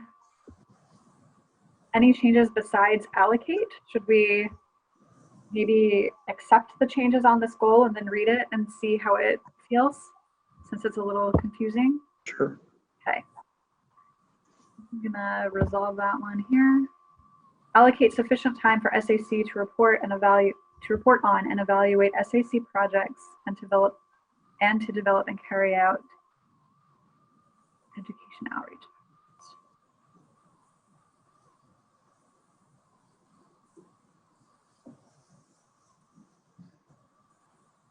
It looks good to me. Promote and enact the work of translating important public-facing documents into multiple languages. I thought that this was removed from one of the copies that I had read. Was this a removed item that? We had added recommend to City Council that translation services be available for boards and commissions. But then did we decide that it wasn't something that the SAC would strive to, but that it would be something we would instead recommend to the council? Actually, I think what we discussed is that this is sort of a one and done action. And so it doesn't really belong in bylaws, but rather should be brought forward as a resolution. The way I remember it is that we realized that the city website is already available in at least 4 different languages with Google Translate software, and that Facebook has the capability to translate any text Facebook posts, and that the real concern was really of just like a PDF or a photo or a video thing. So I'm going to propose removing this bullet point from the SAC bylaws at this time. And I'm seeing head nods that are in agreement with that. Does anyone have any concerns over removing this bullet point? I wrote the next bullet point to kind of include that and some other things that you all brought up about ways that in the past we've tried to be inclusive and accessible. That's kind of more encompassing. Promote inclusivity and accessibility with the public by alleviating barriers due to language, transportation costs, social exclusion, or any other barrier to access and inclusion within SAC.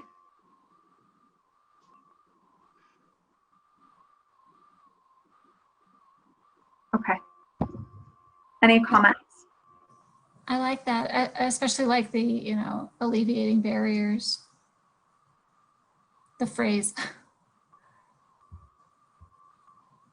Yeah, and I think that includes a lot more of even our kind of language and social inclusivity and lots of things that may prohibit people from feeling comfortable in participating.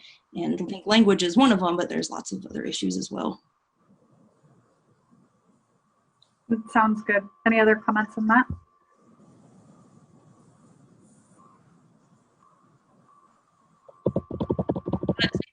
SAC, just to... Within the SAC? Seems like the other ones had a the before. Mm-hmm. All right, I'm gonna go on to membership. Oh, I see. I'm gonna, okay, the SAC shall consist of 7 voting members, section 5.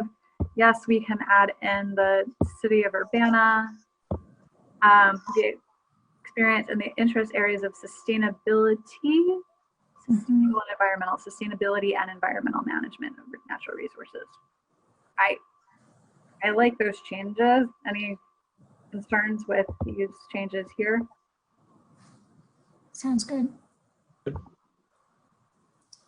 We approve resident. Yeah, we need to leave the legal division language in here, but I think that we can make the changes that have been recommended. Scott, is that your recommendation? Yes. So is the word youth we added the word youth? Is that right? Because you just accepted the word youth, but then the edits were.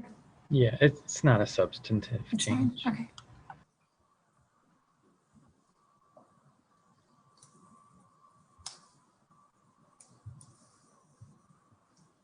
So they can't vote on binding matters, but they can vote on motions to make recommendations. So I think that works. Mayoral appointment and which will end. That's fine too. Let's see here. SAC leadership.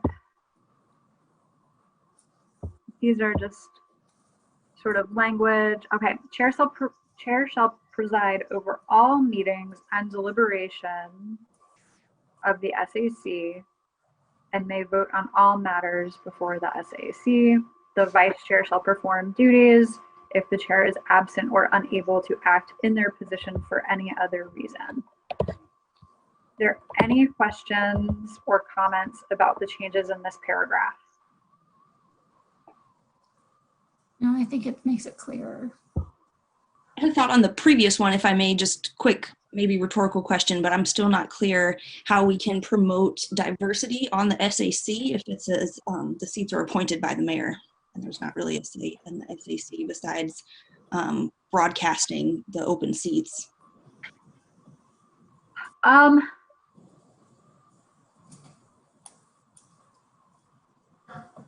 from personally, Question, and I think that the answer lies in how we recruit and making sure that we are recruiting in circles that are diverse, right? Not just asking our immediate friends that are around us. I don't know that there's a way to specifically sort of codify that or to write that in here. The other piece is that as chair, I have requested to review applicants and to not have my word be the official word on who gets to be added to the board, but I can make recommendations, or the chair can make recommendations to say they have talked to a person, they vetted them, whatever it is, and can make that recommendation.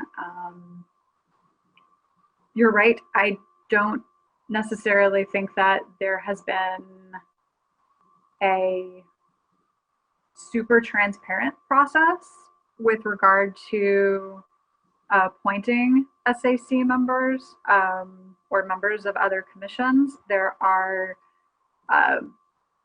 commission appointments that appear from time to time on the agenda of city council meetings, and that would be the place to find out about those. Scott, are you aware of any further, I guess, questions or anything come up at the city with regard to how commission members are appointed? I think it's customary that the executive in a city appoints the commission members for most commissions. So to the extent that we can influence that process by making it known in diverse communities and diverse organizations that we have open, in order to let the public know of open positions, I think that is important. And I appreciate being able to kind of work collaboratively with being able to review the application materials. is that an official thing, like to consider adding to our bylaws of like the chair reviewing the recommendations or appointments? I don't feel it is. I think that there's, but Scott, what are you thinking? The bylaws can't supersede the enabling ordinance, and the enabling ordinance gives the mayor discretion to appoint the members.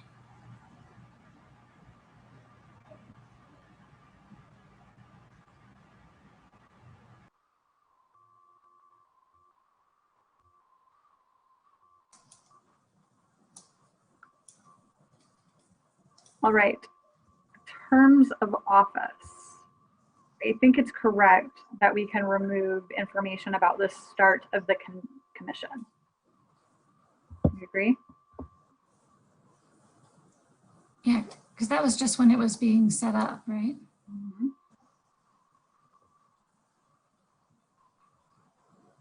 And then vacancies occurring for reasons other than the expiration of terms shall be filled by the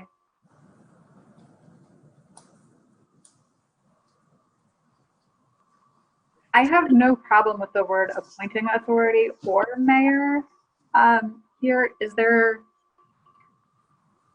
I mean, is there recommended language on just saying, was that one of the clarity things? Like just say it's just the mayor and yeah. It's the, yeah, why would we say like the unnamed appointing authority that we all know as the mayor and it's written in law, but you have to know where to look in the law?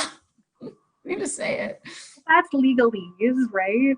We're trying to get rid of the legalese. Okay.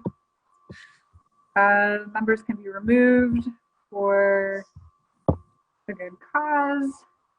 Is that anything for clarifying? Like, I know there's some attendance things, but I'm just wondering what would be Yeah. good cause. Where did the attendance things go, Scott? Is that still in here? Was it the bottom? There, Oh, they're under attendance. I mean, so removal of members, I mean, the mayor has the final say on appointing members. I think that the mayor also has the kind of say on whether or not they're asking a commission member to step down.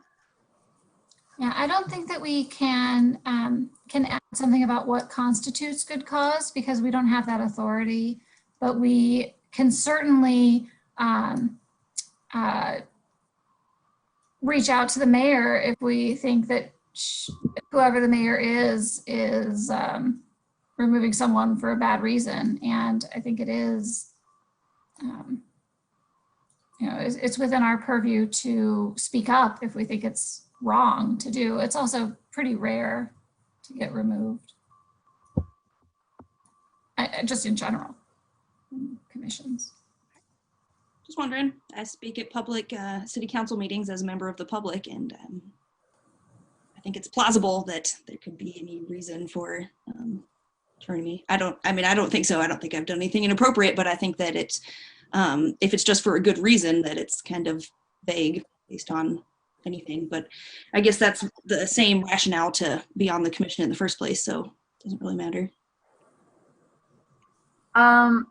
Regular meetings, I think that the language in this paragraph is just a little bit more clarifying. I don't see anything in here that I would necessarily change. So can I accept these changes? Okay.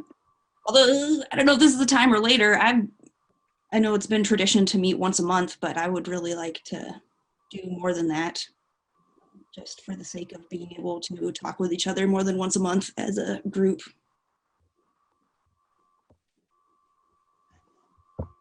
That's a tough one, and one that I'm not ready to.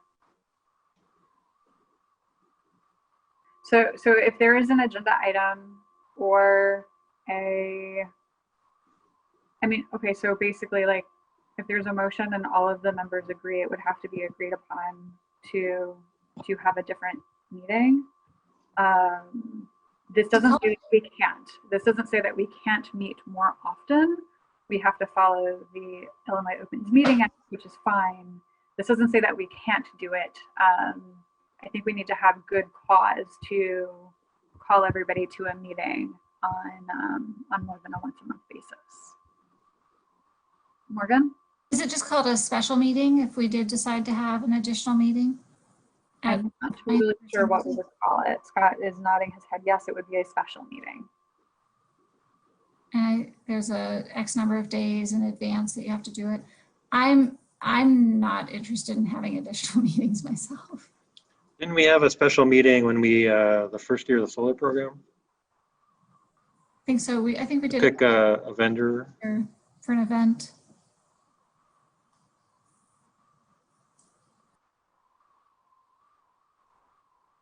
Okay.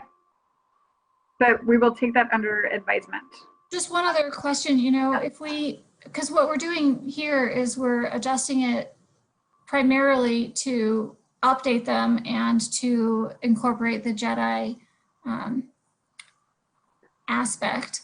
Mm-hmm. But we could, at some future point, update the bylaws again, right? It's up to us. Like if we wanted to approve these and then immediately go and do a new revision, we're allowed to do that, right? There's no restriction. Right, it's up to us.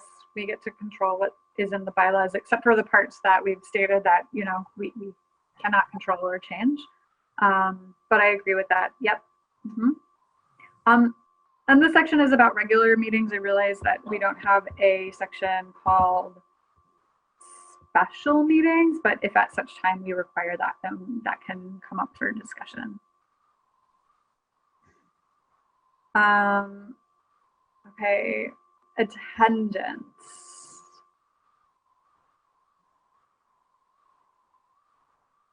Okay, so this seems like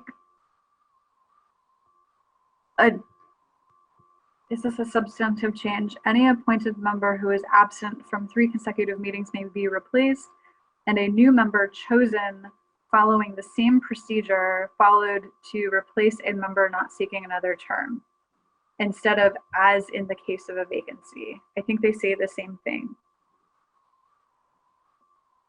They mean if someone leaves before their term expires and that someone fulfills the rest of that term and not a new term? Or the same selection process? Because it seems like it's the same selection process no matter what, right? Yeah, it's the same. The application, the mayor decides. So the mayor decides, but they're going to fill the rest. I believe that they're going to fill the term. I believe they're going to fill the existing 3-year term if somebody leaves. And so they would have to be reappointed. So let's say somebody left after year 2 and somebody was appointed to that seat, they would have 1 year in that seat and then they would go through reappointment the following year. Is that right, Scott? It seemed like it was clear of like a member not seeking another term, meaning like their term was up, which would be a different scenario than a member being replaced before the end of a term.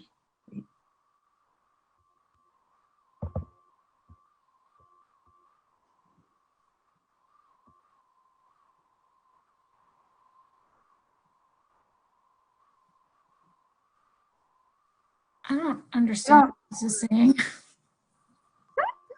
I don't, what is it? So this is saying if their term is over and they choose not to renew or they don't ask to be reappointed, then a new member would be brought in for a whole 3-year term. But if someone leaves in the middle of their term, like say after 2 years and there's still a year left in that person's term, then the new member is only brought in for one year, not for 3 years. That's what it says earlier. I believe that's correct, but that's not what this is addressing. This is addressing someone who is being removed for cause, and it would probably be simpler to just say may be replaced by mayoral appointment. Meaning by the mayor. But is it for, go ahead, Grace, I'm sorry. No, yeah, thinking the same question. Does that start a new 3-year term or is it taking over? I don't believe that it does start a new 3-year term. I believe that they finish out the term of the existing term and then would be reappointed at such time. So this is really kind of interesting. Like I've not personally seen anybody not been reappointed. It's not like we have applicants coming, We're working on that. At such a clip that we really want to limit somebody's term and that we really want to give somebody else a chance. Like people they give their time to the commission and then when they feel they no longer can serve, then they step down. What if we say, sorry, I didn't mean to cut you off, but after the word mayor, say for the remainder of that term? Is that? And then they kind of, right. I agree with that change. Sounds good. Yeah, and I know we have 2 seats now, and it might be hard to get applicants, but that is different from my experience. I applied for being on here 3 times. So I think that there may be more people out there, but it sounds like the commission wouldn't know that because it's appointed by the mayor.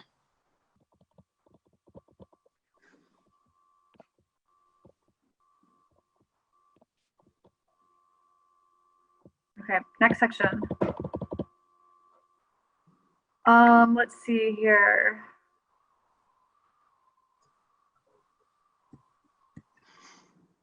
What is this change? Partaking in the business of employment purposes or partaking in the business of another public body. Is this like, so if there's another public meeting that happens at the same time, Scott, that somebody can skip the SAC meeting? Is that what we're saying? These are just outlining the rules for which you can.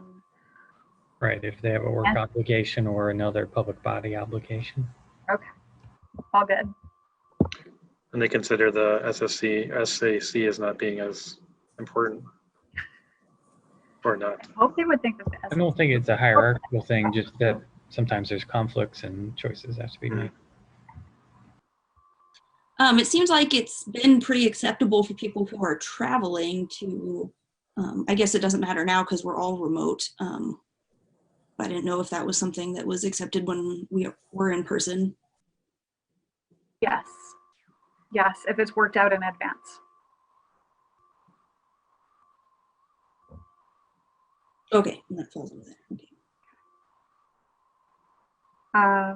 Okay, so if a member requests to attend the meeting by video or conference, by video or telephone, he or she must notify staff to the SAC before the meeting. So just try to say, you know, someone other, it's fine. I think we can change that and it's okay. But please let me know. That would be my preferred way. I don't want to put that in the bylaws specifically that you have to notify the chair of the commission, but just please let me know and then we'll work it out. Next section, I'm just going to leave that change for now. Members of the SAC, that's fine. Any person who seeks to speak to the SAC members will be permitted to address on any matters listed on the agenda or any other matter of concern. Scott, we had discussed replacing this entire section with just the excerpt from the city code. We are not permitted to supersede or make our own specific rules in our bylaws that would supersede the city's own ordinances with regard to public input. With there being, I think, some confusion at this point around what changes at this time that the city is trying to make to the public input process, it's cleaner to simply just put in that public input follows the, I guess public input requirements follow the city code with the code in there. But I don't think that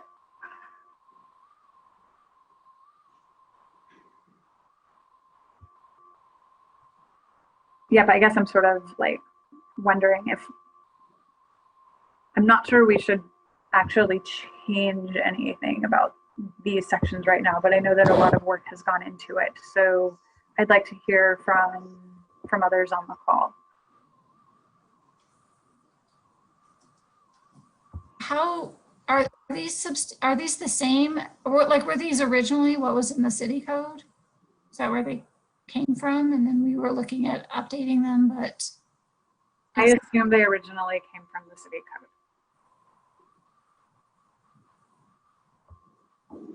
Yeah, and I think that it will soon change, and it sounds like we don't have any authority over that. So it would seem to me not to make sense to spend time focusing on these ones when they're about to change pretty substantially.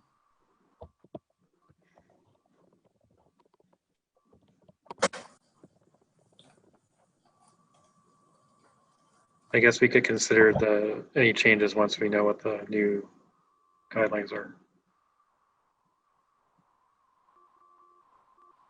So yeah, I guess I'm struggling with trying to craft the language right now about following the city code, but I am perhaps proposing that we decline the changes in the public input section for now and then do a rewrite when the city code is changed. Are you suggesting to keep the section that was written the way it had previously been written, or to remove it and just say something along the lines of we follow the city code? I can't tell which one you're saying. I am saying to just reject the changes that are recommended here and just leave it as original. That would be my recommendation at this point. I don't know when we're trying to pass these, but it sounds like City Council will vote on that next week. So I think it will be pretty soon. I am hoping that somebody makes a motion to approve this document tonight. We have been spending a few months on this at this point. So the commission is preempted regarding public input now. Presumably any changes to the public input code will continue to preempt the commission. So I don't know that there's any reason to wait. I think if you follow city code, you'll be right now and you'll be right later. Yeah, I agree. I think it should just say, it doesn't actually even need 6.1, just say public input at the SAC will follow. Public input at the SAC will follow the city. We want to state. Is it code? Ordinance? It's an ordinance. It's the code on public input. It's the same meeting. An ordinance will be passed and will be part of the code. Yeah. We could just say couldn't you even say City of Urbana policies? And then delete everything to the bottom.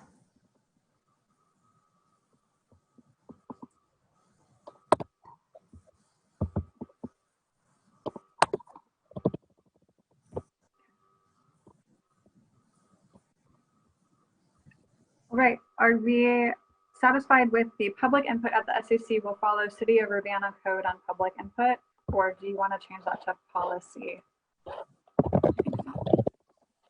It is in fact a code. It is the city code. Okay, all right, so I think that takes care of that.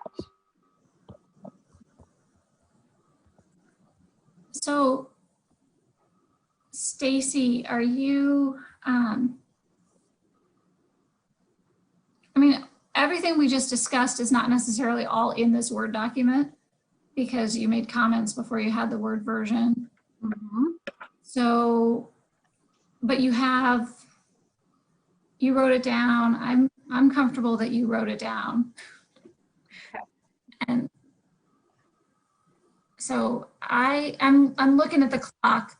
I'd like to go ahead and make a motion to approve the bylaws as discussed, and that will be typed into the file as discussed tonight. So I move to approve the bylaws with the edits we discussed tonight. Is there a second?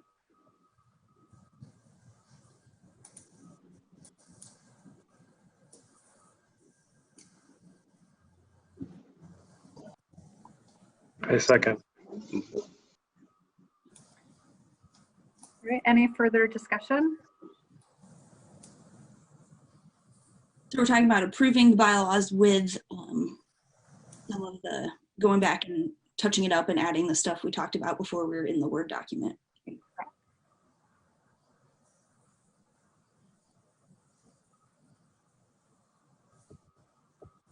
Okay, with no further discussion on the item, can we call a roll call vote, please? Stacy Gloss, Yes. Andrew Stump, Yes. Grace Wilkin, Yes. Morgan White, Yes. Tomas Delgado. Yes. Thank you very much. That passes unanimously. Could I make another motion to amend the agenda just because it's so late? Could we have it could we focus in on the item that we added at the beginning of the meeting? I'm sorry, I can't remember what we called it. And postpone the Faith in the Green Team Summit presentation. Grace, I'm not sure if there was anything timely, like that's urgent in the Faith in Place Summit presentation. I think you were doing that, right? Yes. No, there's nothing time Look at that. to suggest anything. So do we, if we're modifying the agenda or postponing that, do we have to do a motion and a vote on it? I don't know. Yes, we do. And I think that that's okay. So could you, I I will motion to do green move to postpone the Green Team Summit report to next month. Yeah, and to have time for the additional item of the utility shutoff issue. And I would still like to mention some future agenda items tonight, though.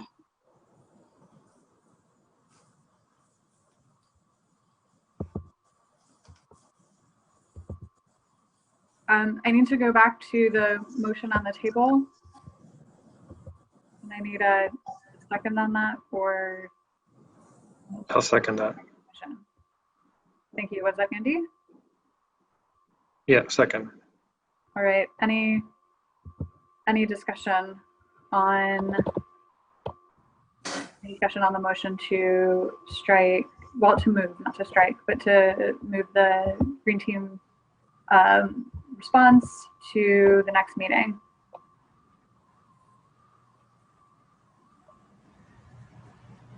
Okay. Grace, is it something, I understand that you want to talk about the other agenda items tonight. Is it something that we can cover after the meeting or by phone call this week? I would like to talk about it as a whole because it seems like this is the only opportunity to do that. Otherwise, I can't speak to any of the other commission members till next month, it seems.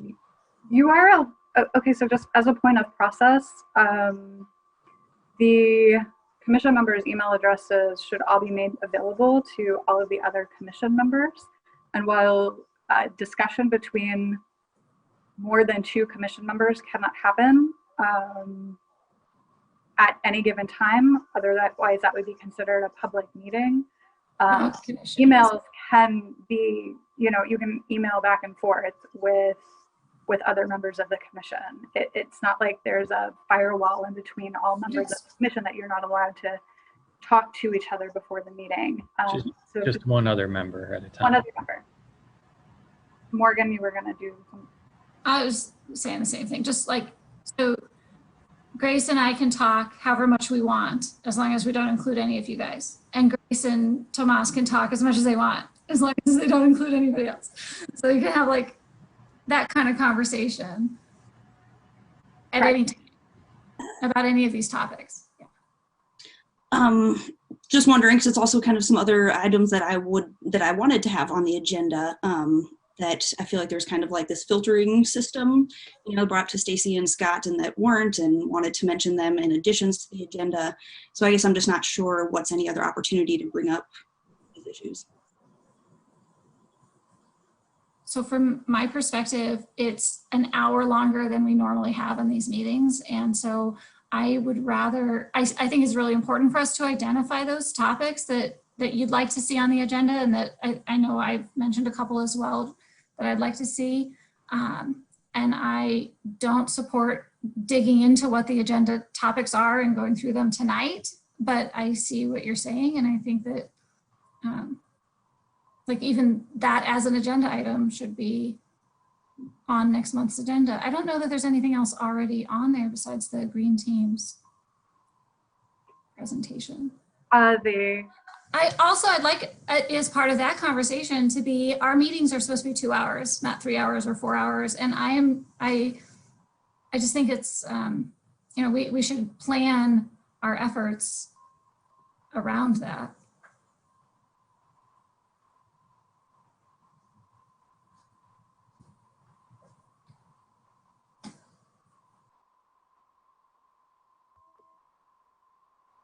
Okay, so tonight is going kind of late, and I do see that one attendee has been hanging out through the meeting and waiting to get to an agenda item that we did vote on, that we said that we would address in this meeting.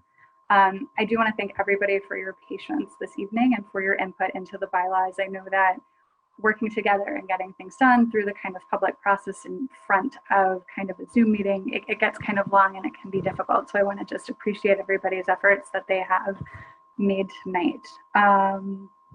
So I would like to go ahead and call a vote on moving the Green Team Summit to the November meeting for that update, as well as to have a agenda item discussing how agenda items are included on how agenda items get included into the agenda of the meeting. So Morgan, is that okay to revise your motion to do that? I'd like to adjust my motion to be to move the Green Team Summit agenda item to the November agenda and add an agenda item in the November agenda specifically about how agenda items get set and our process for Thank you. Planning agendas. All right, is there a second?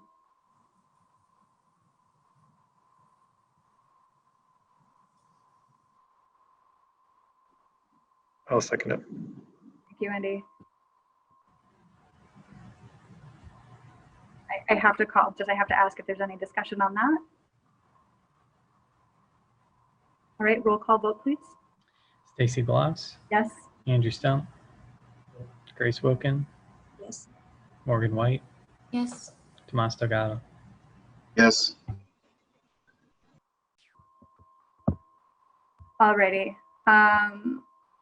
So the agenda item that we did say that we would cover before the end of this evening would be to have further discussion about the No Ameren Shutoffs campaign. And Grace, you had proposed that we include the agenda item, so I will give you the floor to kick that off to describe what you wanted to discuss. I think essentially the end goal would be for us to propose an ordinance to pass up to City Council, having a moratorium on all utility shutoffs in the city of Urbana. If we wanted to be consistent with the ICC in Illinois, it would be until winter 2021 is I think their language. Obviously, this would be something we would need to work on drafting the ordinance and I guess passing it through us first, maybe, and then along to City Council, of my understanding. I think Alan gave us a great presentation today, and there's more information out there that you could search or I can share. But I think that would be something for us to work on. There's been talks about it at City Council and some interest, but I think they just haven't had maybe the time or motivation or whatnot to pass an ordinance on it. And that might be something that we can help facilitate so they don't have to do that. They can just vote on it.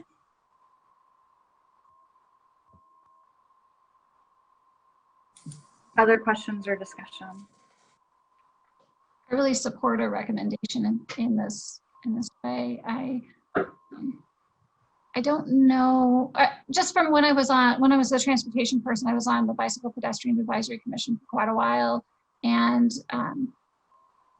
I guess in that one, we didn't do the drafting of an ordinance so much as like we would pass a recommendation, or it's called a resolution,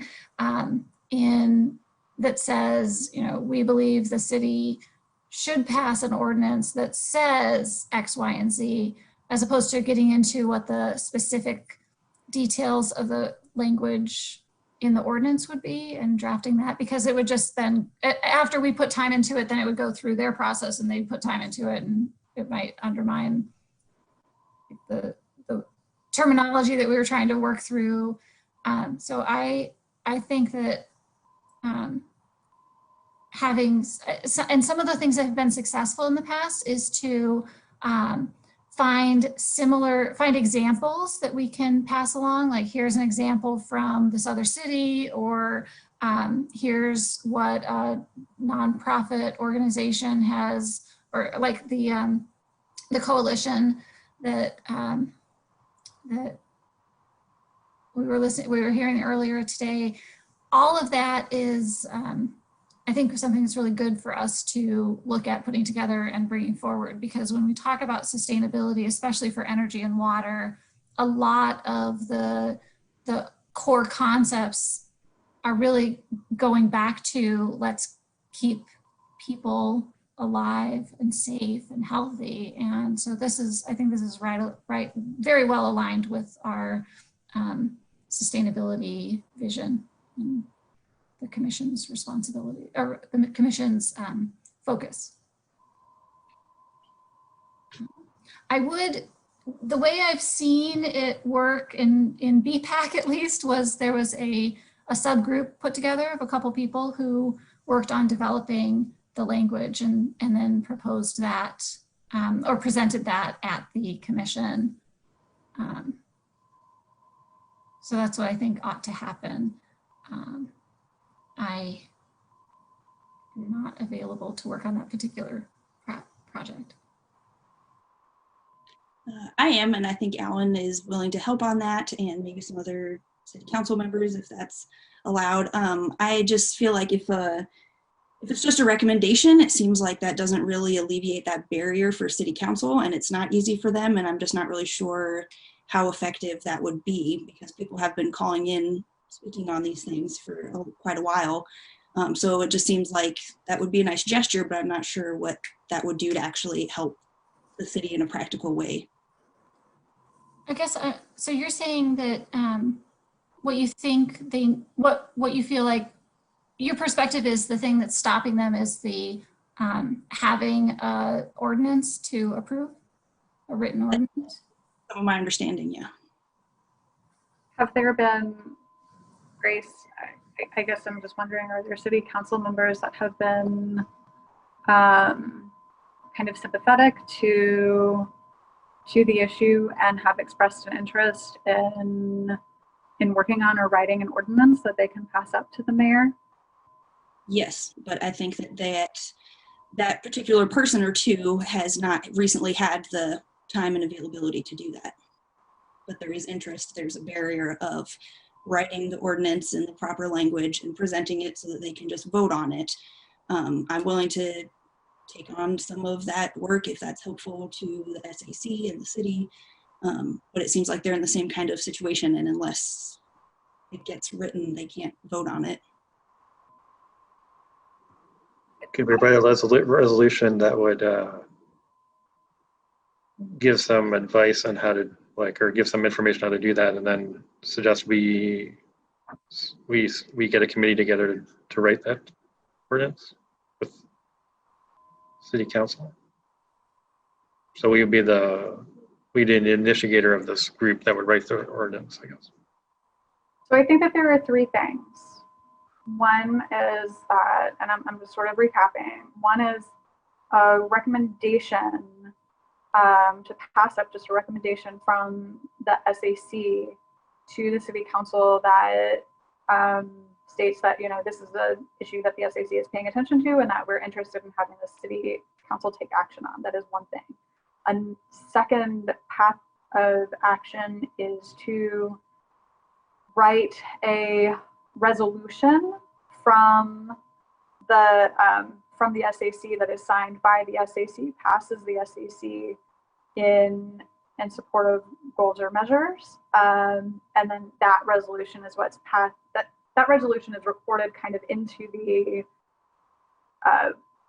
body of the kind of work that we do as part of the SAC and is moved to the city, right? It would basically be an email to the mayor that said, the SAC took action on this, read the resolution, it urges you to do X. And then this third path is trying to find a mechanism by which a member of the SAC, along with potentially a second member if there is interest in this, along with the sort of community expert and a member or two of city council meet to discuss and write the specific ordinances. I don't have any power over number 3 other than to say that number 3 is sort of based on relationships with city council members in place. That I think that invitation rather needs to come from the city council or from the sympathetic city council members if they want an SAC member to help draft an ordinance specifically. I apologize, but I don't have experience with that mechanism kind of happening at the city of Urbana. I'm not saying that it cannot, but I don't have experience with that happening. So we're kind of left with a couple of things, which is, I think, recommendation or resolution. It was also suggested that the resolution be worked on by a small 2-people subcommittee. That can be done in conjunction with the community expert on the topic. That is then brought forth to a commission meeting when that is ready to be discussed.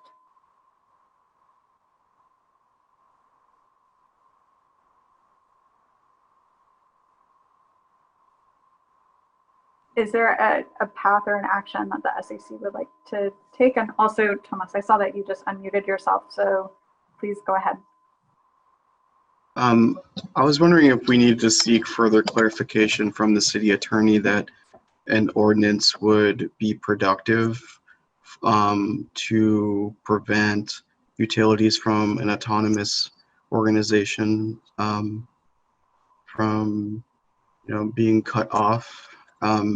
I know that was mentioned in public comment, but should we seek, sort of further clarification on the logistics of this before we start moving and drafting resolutions? Thank you for bringing up that point. Tomas, what I've been told is it is not clear that home rule units of government have authority to pass such an ordinance, and that it would take direction to the legal department to undertake that research.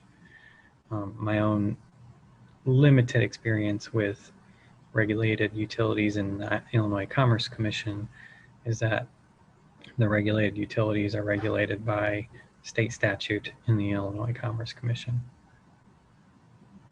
That's different than a municipal utility. So that sounds like there's not something that the city can do. So, well, what I've said is it's not clear that the city has such an authority, and that the legal department would have to be directed to undertake such research to determine. What I heard from Alan's public comment was that according to some rule, and I don't have that documentation in front of me, that the governor of Illinois can make an executive action. And what I heard was asking or requesting either us or the city to basically make a resolution influencing or pushing the governor to take action, which is different than saying that the city of Urbana decrees that Ameren can't shut off people's power in our community. I think those are two different things in my mind. So one is policy influence and influencing the state legislature, influencing the governor to take action, versus anything that we may have influence over with Ameren, for example, or with Illinois American Water. Any thoughts or response to that? I'm wondering how we clarify that with legal team, because it sounds like Alan mentioned that James Brown did say that, at least in a public city council meeting, that the city can take steps to stop or at least limit or challenge some of the shutoffs here in Urbana. And my understanding is what Alan is saying is that there are things passed at a state level already, but there are too many loopholes or kind of special conditions or ways of kind of a lack of accountability to the utility companies to follow what's already been passed. So it sounds like that's what he's saying is the importance of having the local ordinance so that the city can kind of support some of those state decisions and ensure that they're being followed. Since we are sort of seeking clarification on this, Alan has his hand up. I'm gonna adjust. Alan, do you have? Yeah, I was forwarded an email communication that originated from James Simon that reads as follows. Mr. Hayes advises the IML, or advises that IML has always considered it within a home rule municipality's authority to address matters related to billing and service shutoffs where non-payment is the reason. Thus, at least from the IML's perspective, it appears that the city could issue such a moratorium. And then he goes, I'm sorry, what is the IML? I have, let's see, IML General Counsel. I might have to seek clarification if it's not in the email thread for that definition of Probably the acronym Illinois itself. Municipal League. Thank you. Yes, it does route to iml.org.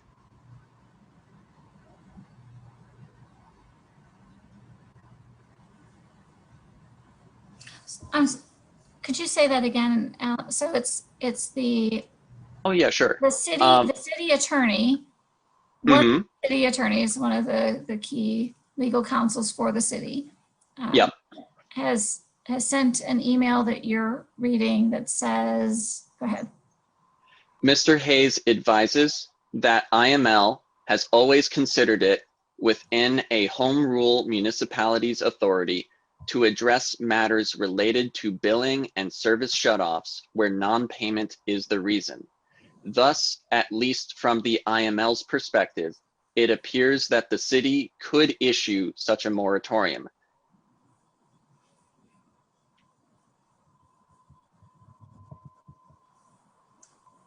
And It- sorry, go ahead, Tomas. I was just saying, it seems like the more reasonable route to get clarification from the city of attorney, or to even develop a plan of action with the city of attorney, rather than approaching council people to develop an ordinance that may not amount to anything at the end. You know, I think there is some needed, you know, sort of action planning with the legal aspects of this process, so it could be more meaningful than simply a gesture. Because I am in full support of such an ordinance taking place in Urbana, but you know, I think route planning is important here. So, if I may, Decatur yesterday, citing their home rule capacity, passed an ordinance ceasing water shutoffs granted for a municipal utility.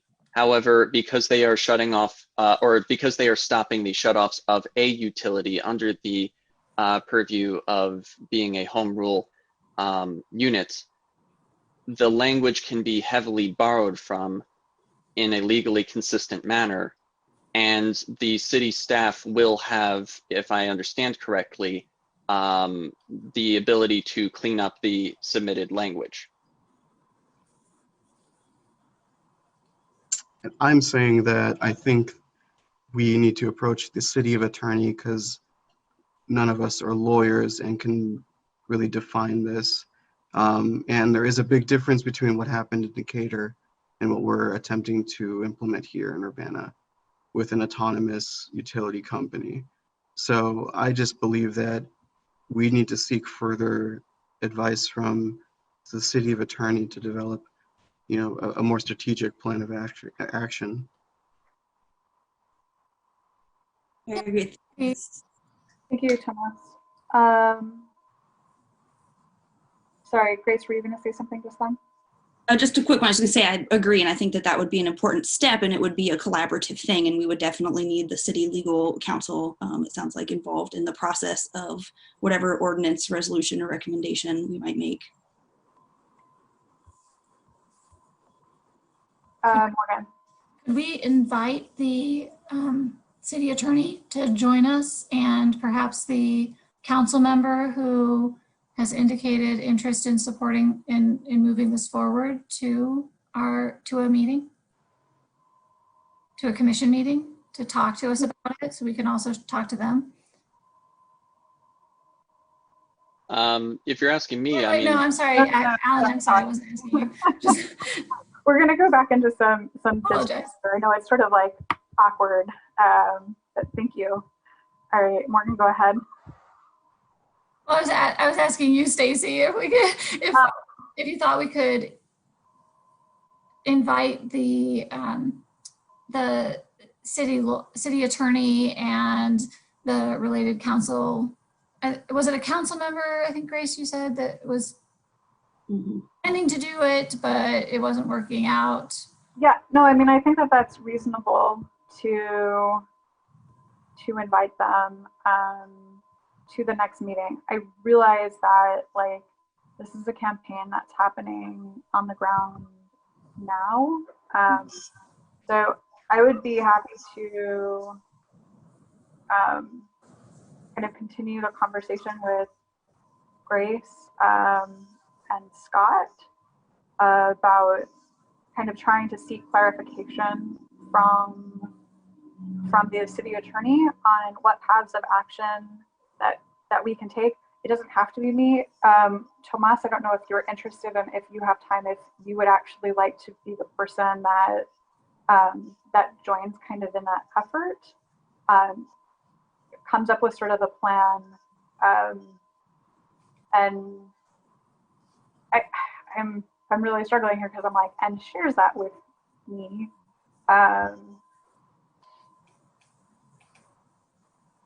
Before the next meeting. Like I need to get a sense, I need to be able to get a sense and get clarity around what the different paths are that we can take in order to kind of move forward with a recommendation or a resolution to the city. I also have some additional questions, and I reserve I don't know, right is the right word here, but to reach out to Alan to request additional fact sheets, like a 2-page fact sheet, and also to see the list of who is signed on and what if other advisory commission type bodies across the state, since I know that this work is not just happening locally in Urbana, to try and understand the campaign a little bit better. So I guess that leaves, you know, who would like to continue some of this research. 2 people can kind of continue the research outside of the meeting. And I'm happy to kind of do my own research on my own or in conjunction if I'm that person. So Tomas, are you interested and do you have capacity? It's okay if you don't. I may need to think on it more, but it's definitely something I do want to put time aside for. So. Could I just circle back to, I don't think we need to invite the city attorney and related council member unless the people who are going through this additional research over the next few weeks thinks that it's a useful, has a purpose. You know, I'm not saying please do that so much as it was one way to get more information. Agreed. I'm willing to take any kind of lead or charge on this, and I have the time now. I think extra information is important. I did send a few-page thing with all the other organizations in this coalition to Scott and Stacy. I can email that to other members, it sounds like, individually, but not in a group email. Is that correct? You just have to do a BCC. I can send you email addresses and then you can BCC people. Okay.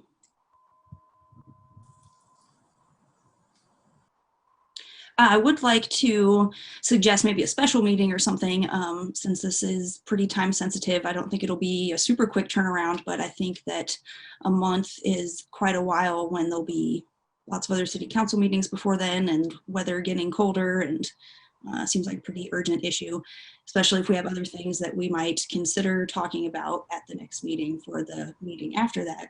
And if people are concerned about time in each meeting, then maybe we should do a special one. Just a side note, I've been told that, and I haven't read this in state statute myself, but I've been told that it's already in state statute that heating cannot be turned off in the winter.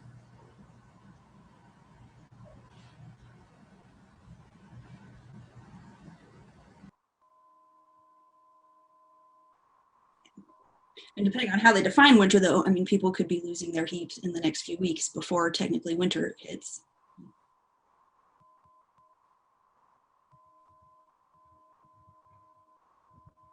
Yeah, it's definitely a question to find out a little bit more information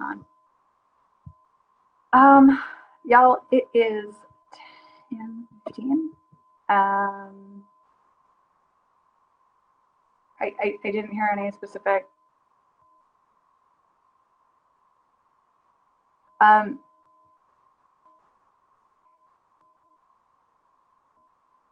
I know that folks are super busy, Grace. I don't know that a special meeting in between now and November 10th, with it also being a very intense election season leading up to the election over the next 4 weeks, if that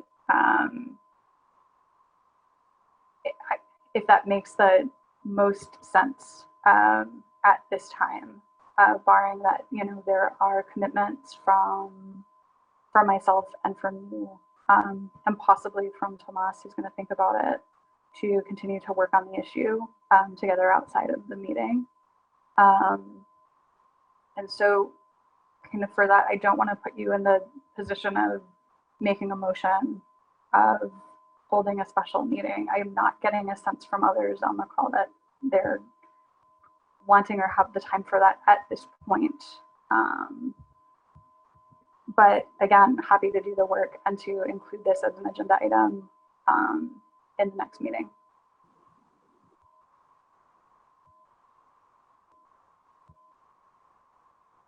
Any other questions or comments on this topic? I would like to move to announcements and then adjournment swiftly. Okay. Ellen, thank you for bringing the issues to our attention this evening. I do need to close the meeting or kind of close our discussion about this topic at this time. Announcements.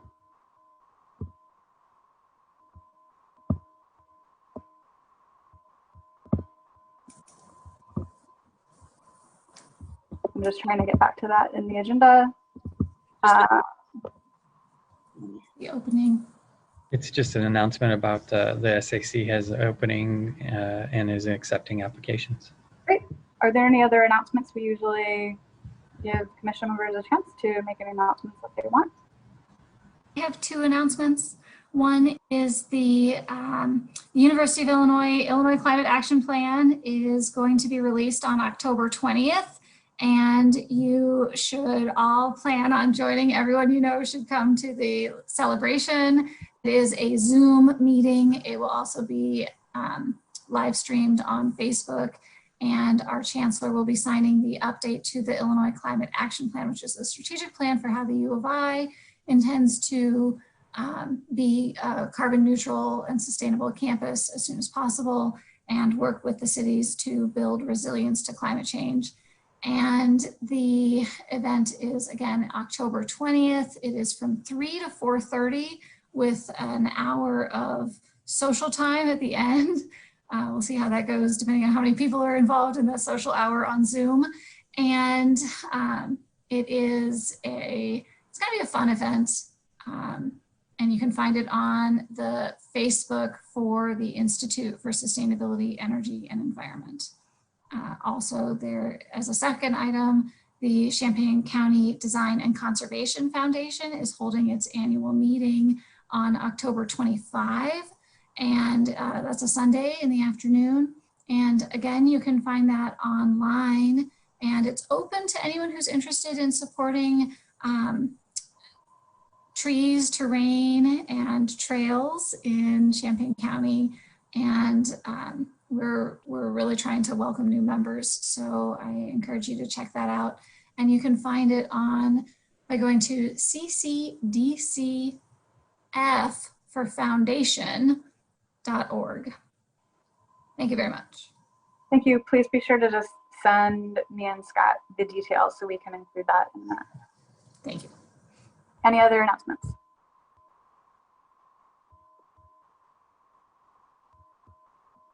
Okay, with no further business before the commission this evening, I call this meeting adjourned. Thank you all very much for your time and patience this evening, and congratulations on passing the bylaws this evening. Thank you. Yep.